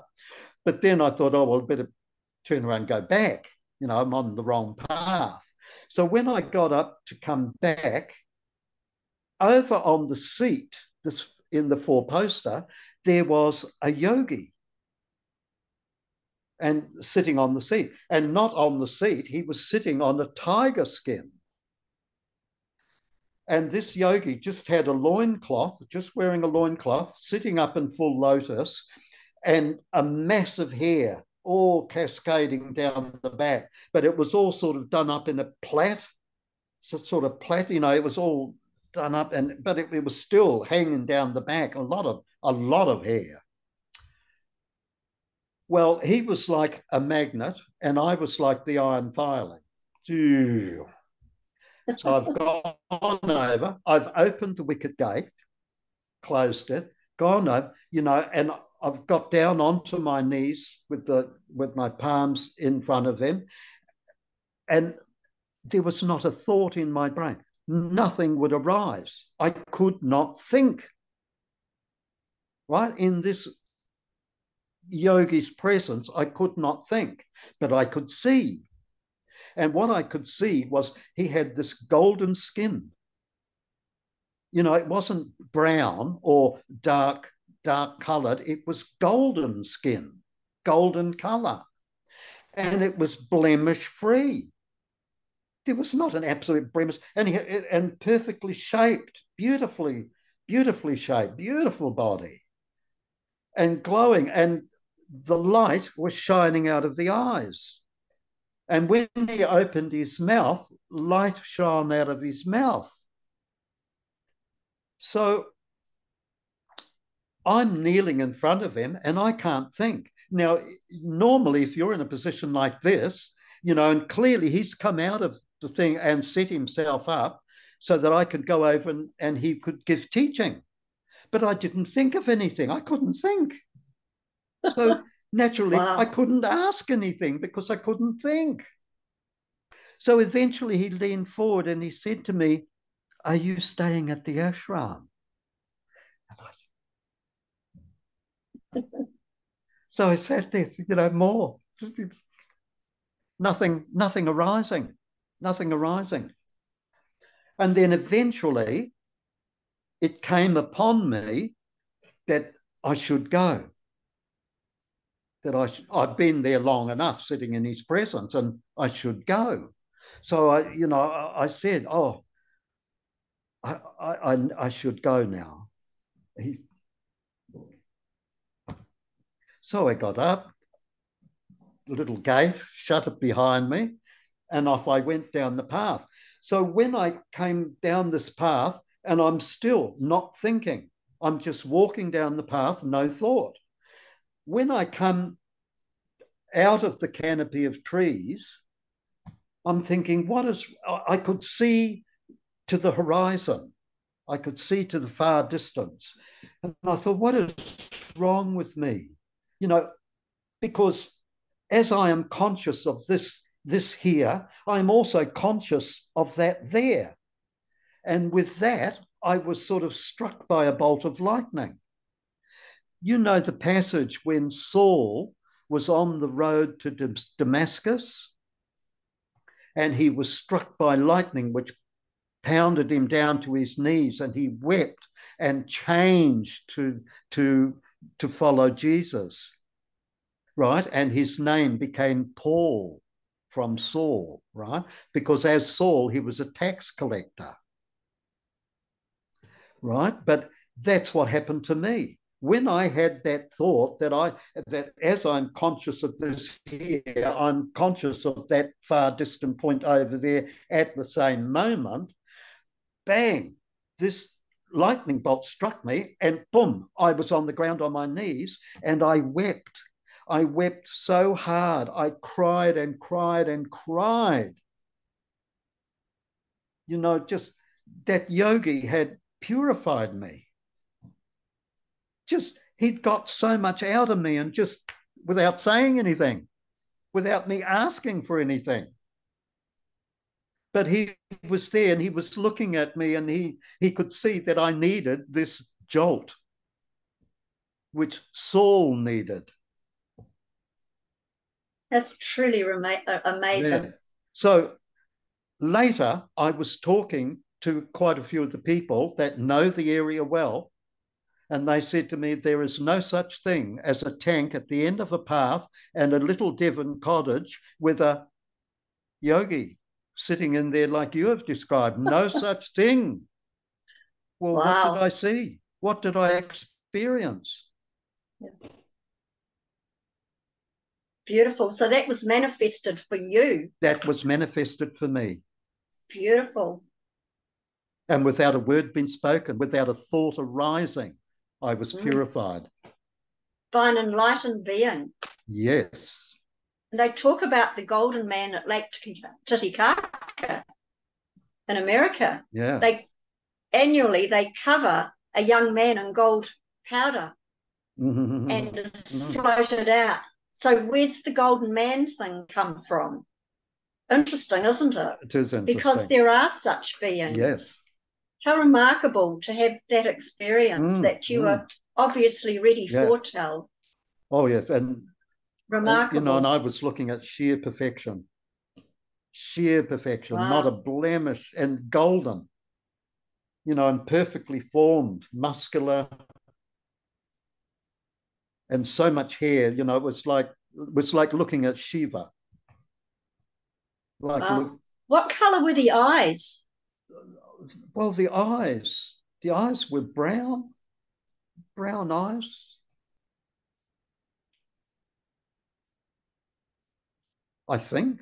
Beautiful. What an experience. Oh my goodness. Yeah, that's incredible. Yeah. So if we can come to maybe our last question now, is there anything else you'd like to talk about before we open it up to questions, if you're open to having some questions? Is there anything you'd like to speak about first before we do that? I don't think so. No, I think we've covered just quite a lot of ground there, and I've said a lot remarkable. Already. So we've had quite a remarkable discussion here this evening with our lovely friend Tal. Does anyone have any questions they'd like to pose?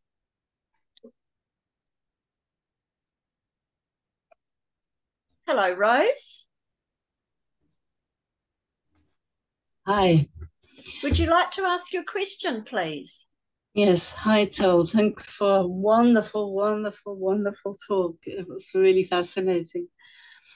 My question is, you talked about people having quintillion lives. Now, I came across Osho Rajneesh, or used to be called Bhagwan Rajneesh. I don't know whether you know him. Bhagwan. Rajneesh. Go on. And he was an enlightened master, and he always said that when he leaves his body, he will simply dissolve into everything and into every flower, every tree, every stone. We wouldn't be able to contact him or find him. We will find him in a stone or in a flower, in a tree or whatever. It's always, it's difficult for me to understand because I know that when you leave your body, you still continue without a body. But he said he would just dissolve. Well, can you explain that to me? Because he's reached a very, very high level. Yes. So in this realm that the human realm that the humanity lives in is called the realm of desire. Now, the realm of desire takes in the hells, the ghosts, the animals, the humans, and 6 levels of heavens. Above this realm, there is the realm of form. In this realm of form, there are the 13 Brahma level heavens and the 5 heavens of no return. This amounts to 18 in all. Above the realm of form is the realm beyond form. And this has 4 levels of heavens, 28 in all. Of those 4 levels of heavens, that Bhagavan is talking about reborn into either the heaven of nothing whatsoever or the heaven of neither perception nor non-perception. Now, that heaven of non-perception or neither perception nor non-perception is the one where they live for about 4.2, 4.3 quintillion years. So in that heaven, he would be pretty well everywhere. However, he can manifest a body should he wish. Mm-hmm. And the body that he would manifest would be likened to Shiva. You've seen pictures of Shiva? Yeah. So he can manifest a body just like Shiva. Wow. But at the end of 4.2, 4.3 quintillion years, guess what? He's back to humanity. Mm-hmm. It is not a solution. Buddhism provides a complete solution. Our Heavenly Father is aligned with this solution.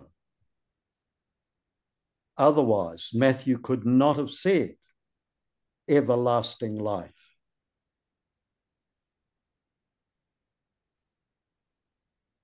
Right?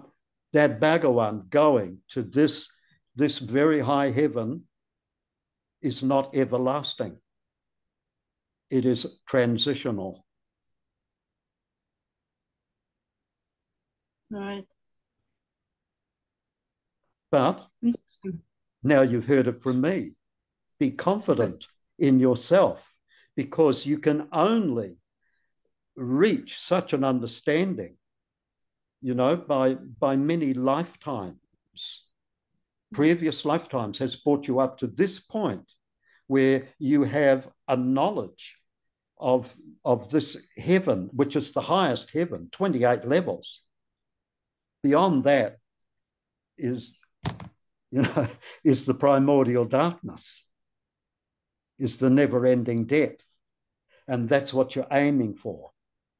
When we say beyond the 28th level, it's not like it's something completely different, because now it's night. If we look up into the night sky, what we see is this never-ending blackness. Because we're looking at it with our human eyes, we only look in one direction. But that direction is never ending. It is this blackness that goes on forever and ever. There's no end to it. So you're looking at the absolutely ultimate reality.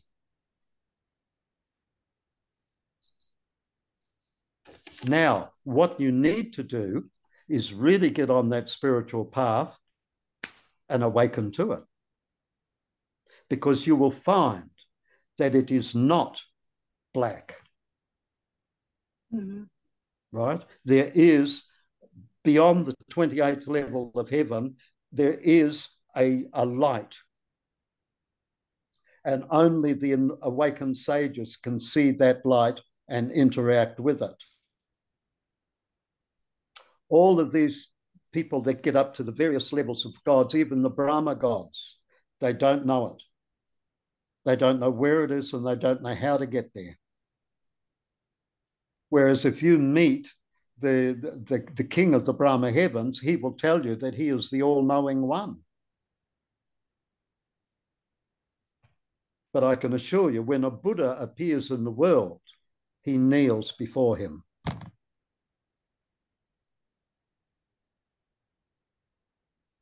So how do I get onto this path? What do I have to do? Since you've asked the question, it's already started. Okay. Because you have the intent. I've had the intent for a very long time. Yes, because we live in this desire realm, and it all begins with your desire for it. If you don't desire it, you will not find it. Mm-hmm. If you do not desire it, it will not come to you.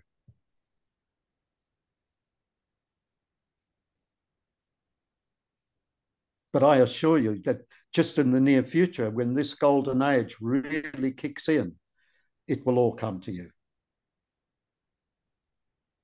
Okay. Everything you need to know for you to become awakened, you will find.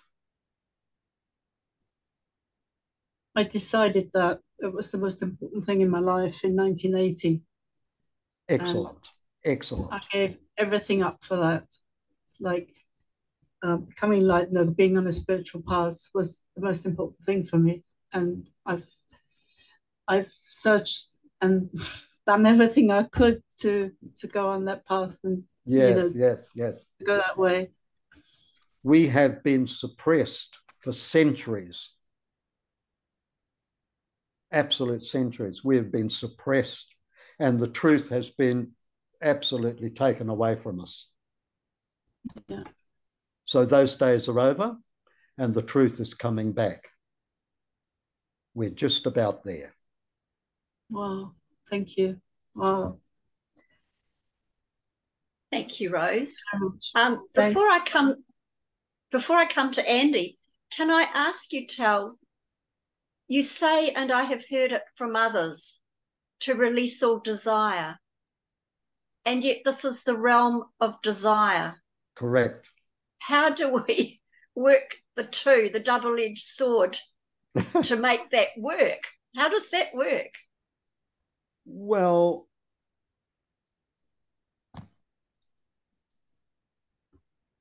as I just explained to Rose, was it? Yes. Yes. Yeah. You know, like you have to desire to become enlightened. So when we go out to those bodhisattvas who are coming from the source, they show a desire to appear in the human realm. So they actually desire to come here. And because they desire to come here, they appear. And it works on the other way for us. We have to desire to get to where they are. We have to desire it. The more intense your desire, the quicker it will come. Although, you know, for all our lives, the suppression of the truth has been really strong, very, very strong. Definitely. Andy, would you like to ask your question, please? I would, thank you. Tel, thank you very much for an interesting evening. Some wonderful insights. So what an incredible life. Thank you. I've got several questions. The Golden Age 2025, how do you think that will play out? And the second part of that question was, is it an intuitive knowing that puts you in your position to say that 2025 or thereabouts is when the Golden Age will start? How do you see that playing out? Well, it's going to play out on our level. It's going to play out on our understanding. It's going to play out on our lifestyles, on our actions. So it's going to play out on our families, our loved ones. It's going to play out in our government. It's going to play out in our environment. So this world will become God-fearing. All good. We were talking about the Golden Age of 2025, and I wanted your thoughts on how you think it will play out, and also ask you the follow-up question of, is that an intuitive knowing, or is it the gift of discernment coming through which gives you this information? If you could speak on that, I would be grateful. Okay, so the Golden Age is biblical prophecy.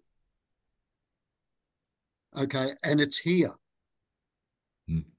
Right? It's just about to start. Well, it's on the way to starting now.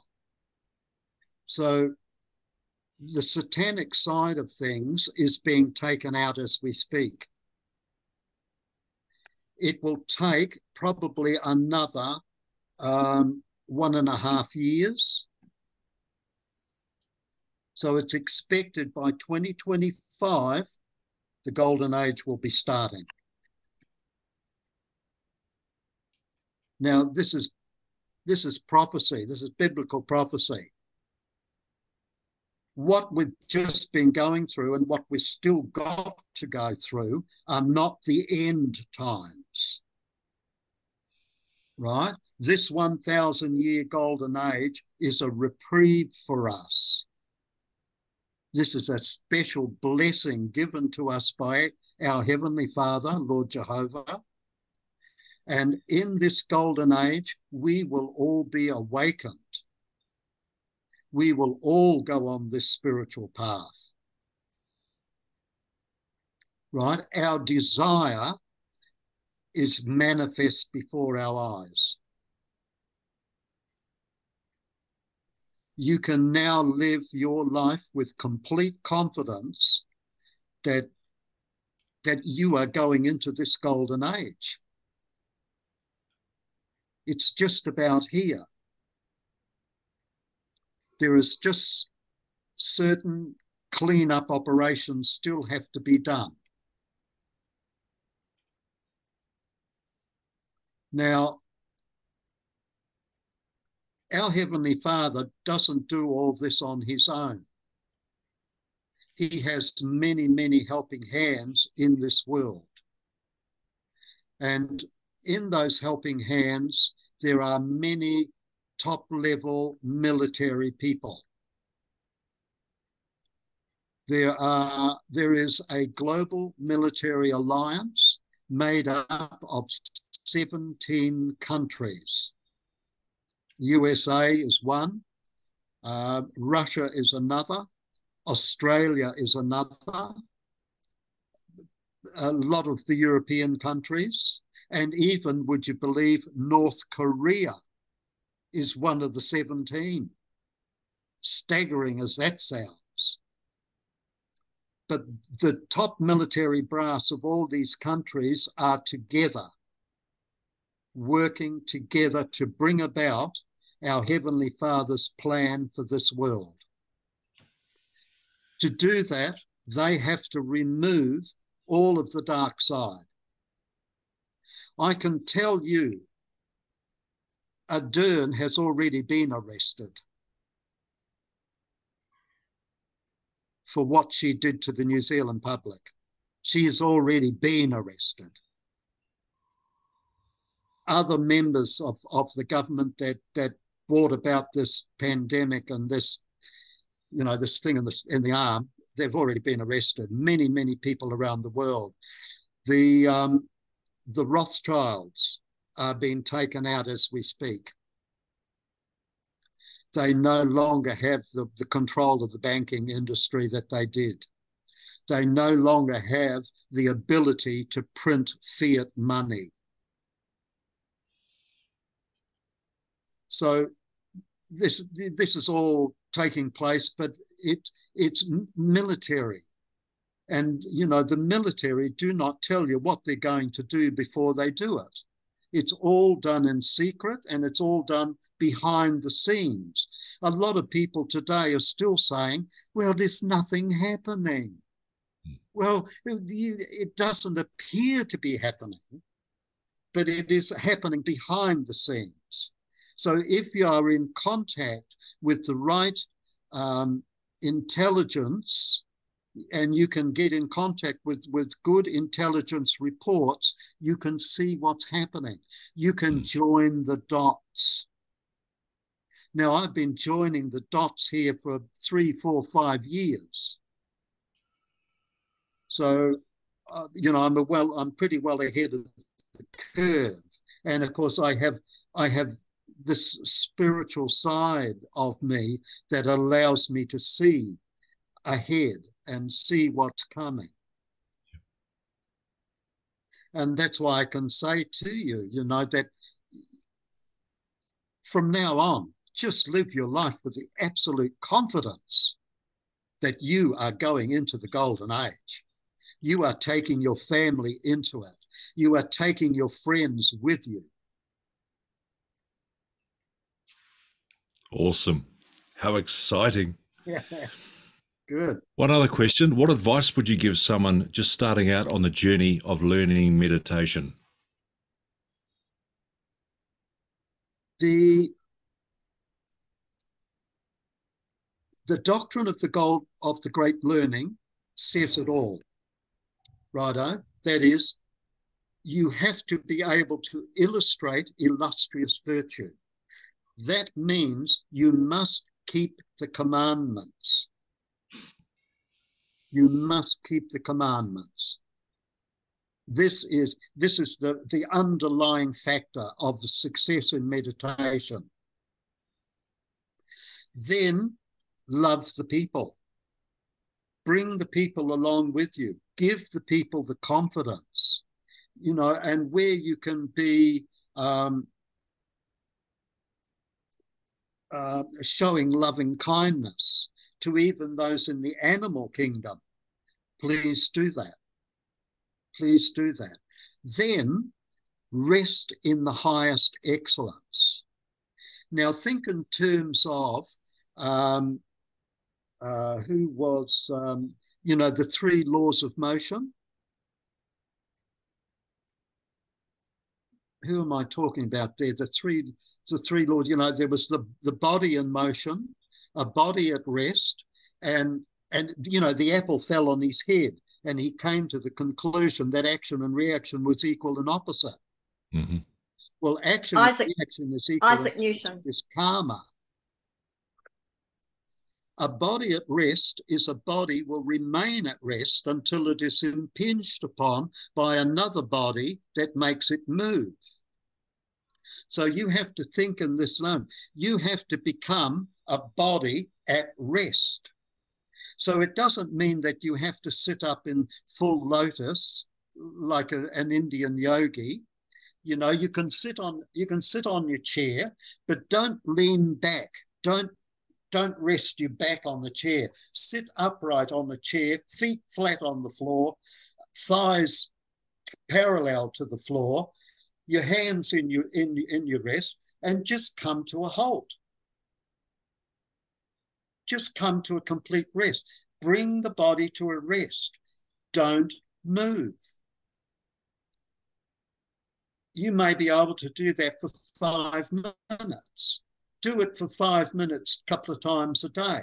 then take it to 10 minutes, then take it to 15 minutes. From 15 minutes, you can go to 30 minutes. From 30 minutes, you can go to 45. From 45, you can go to an hour.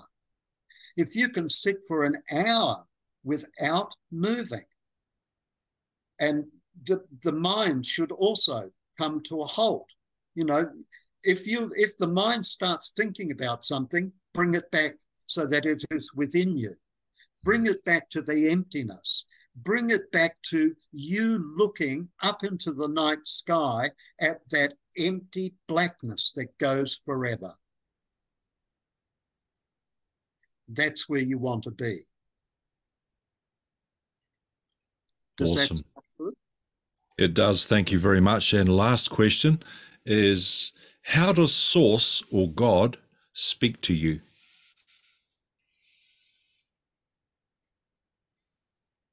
It depends on the person.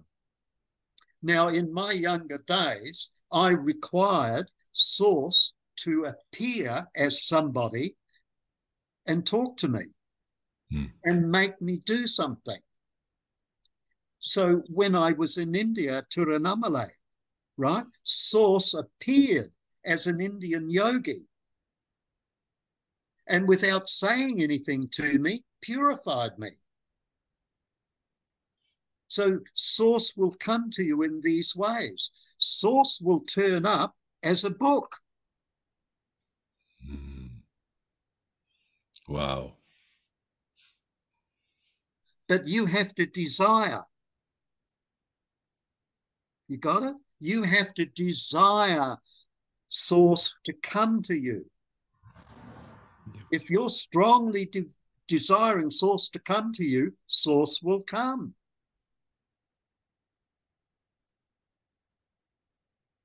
Source understands you want to return to Source consciously. And that's the whole idea of meditation, is that it is not blank, it is conscious. Right? Conscious emptiness.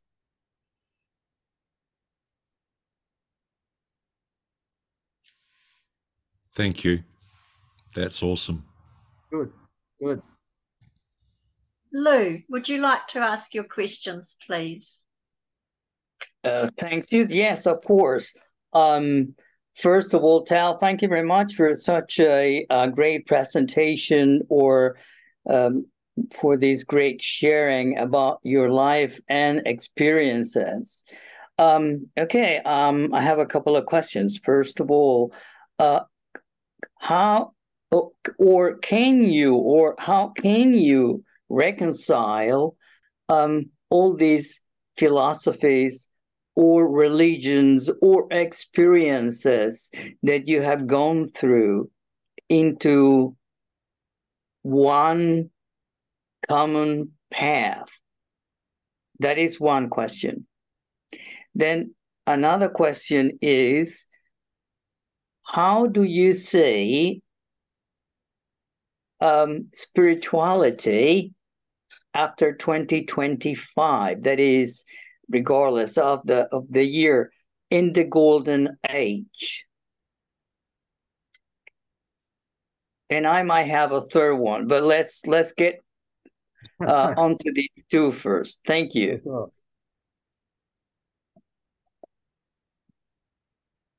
So your first question is not an easy one to answer, because everybody has their own path in a way. And that you've arrived at this point in your life at this time because of everything you've done in this life and everything you've done in many, many previous lives. Right? All that has brought you to this point where you are at this moment in time. Therefore, what you need is based on that, is based on all your personal experience of this life and previous lives. Very difficult for me to know how to answer that question. But if you desire strongly to know, it will come to you. As we come into this golden age and you live into this golden age, that desire will be awakened within you naturally. Our Heavenly Father wants us all to know. Our Heavenly Father wants us all to join with him in his heaven. As a God, you will be able to practice meditation in an extraordinary manner. You will make great bounds on your spiritual path.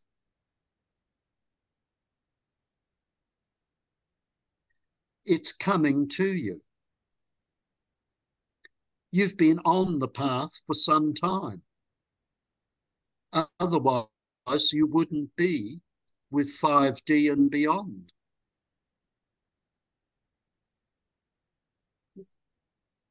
Yeah. I think his question was, how do you converge all the different paths? Yeah. So I think I'll put this speaker. Sorry, I'll just put the speaker on so that he can hear. Can you please repeat your first question, if that's all right? Yes, of course. Probably your second question, I think, Lou. Okay. Second Thank question you. is how do you see the spirituality in the golden age or into the golden age?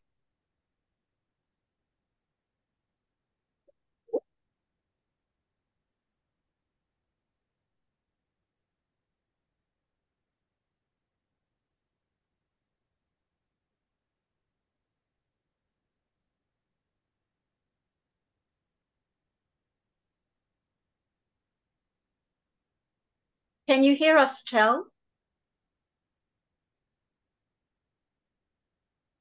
We can't hear you. Oh, okay. Is that... Oh, that's better. No, that's right. Can hear you now. Okay, got it now. Okay. Yeah, thank you.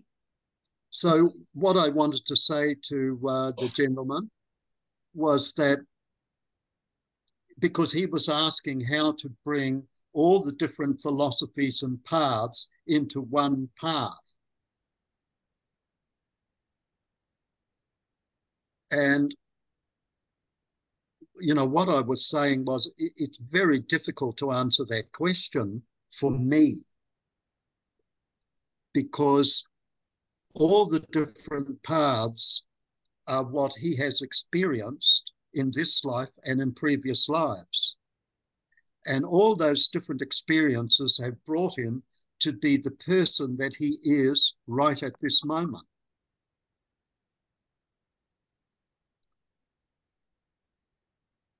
So I think that he is going the right way. He is on the path. He wants to know. He desires to know. And in the very near future, when we go into the golden age, he will certainly know. It will be made known to him. And all his questions will be answered.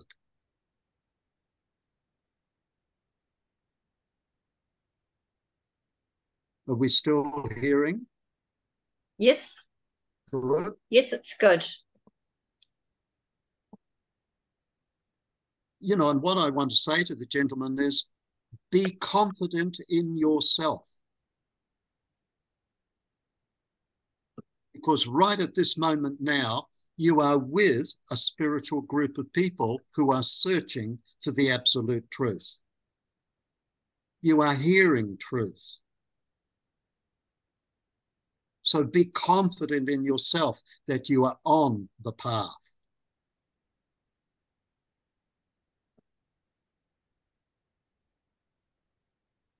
Thank you. We'll take one more question from Lou and then we'll wind it up.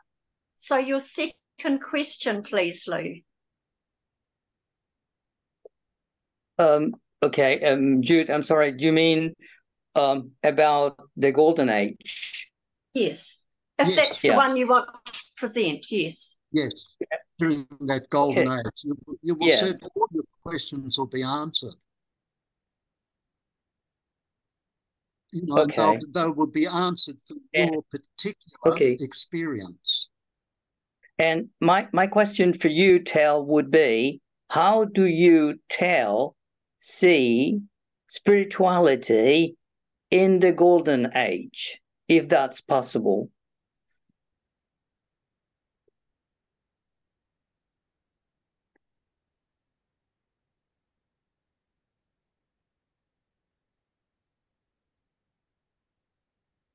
It will be a time when the Heavenly Father is going to draw a lot of souls into the kingdom of heaven. And in that kingdom, they will be very safe. In that kingdom, as gods and goddesses, they will be able to practice the illustrious virtue. They will be able to love the people, and they will be able to rest in the highest excellence to an extraordinary degree.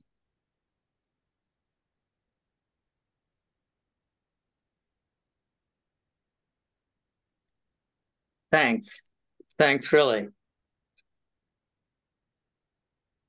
Thank you, Tel, for an amazing evening. I want to thank you so much for your illuminations and understandings. If people want to get in touch with you, if that's possible, and if not, that's fine too, where would they go to be in touch with you? And is there anything that you offer for people? Not at this moment in time. That's fine. Not at this moment in time, but it's coming. No problem at all. Well, I want to thank you. As you know, I do have a humanitarian project. Yes. And that will bring it out. Absolutely. Yes. Absolutely. But thank you so much, Tel, for being here this evening with us. That's all right. It's been an incredible evening all round, hasn't it? Ups and downs and roundabouts, but we got through. We got through. But like they used to say, the mail always got through. I don't know about these days, but it used to be the way. So thank you so much. Thank you to everyone. And we'll say good night. And blessings to Lee. I hope you're feeling better soon. Thank you again, Lee, for the opportunity. And thank you to everyone for joining us. So we'll say good night. Good night, everyone.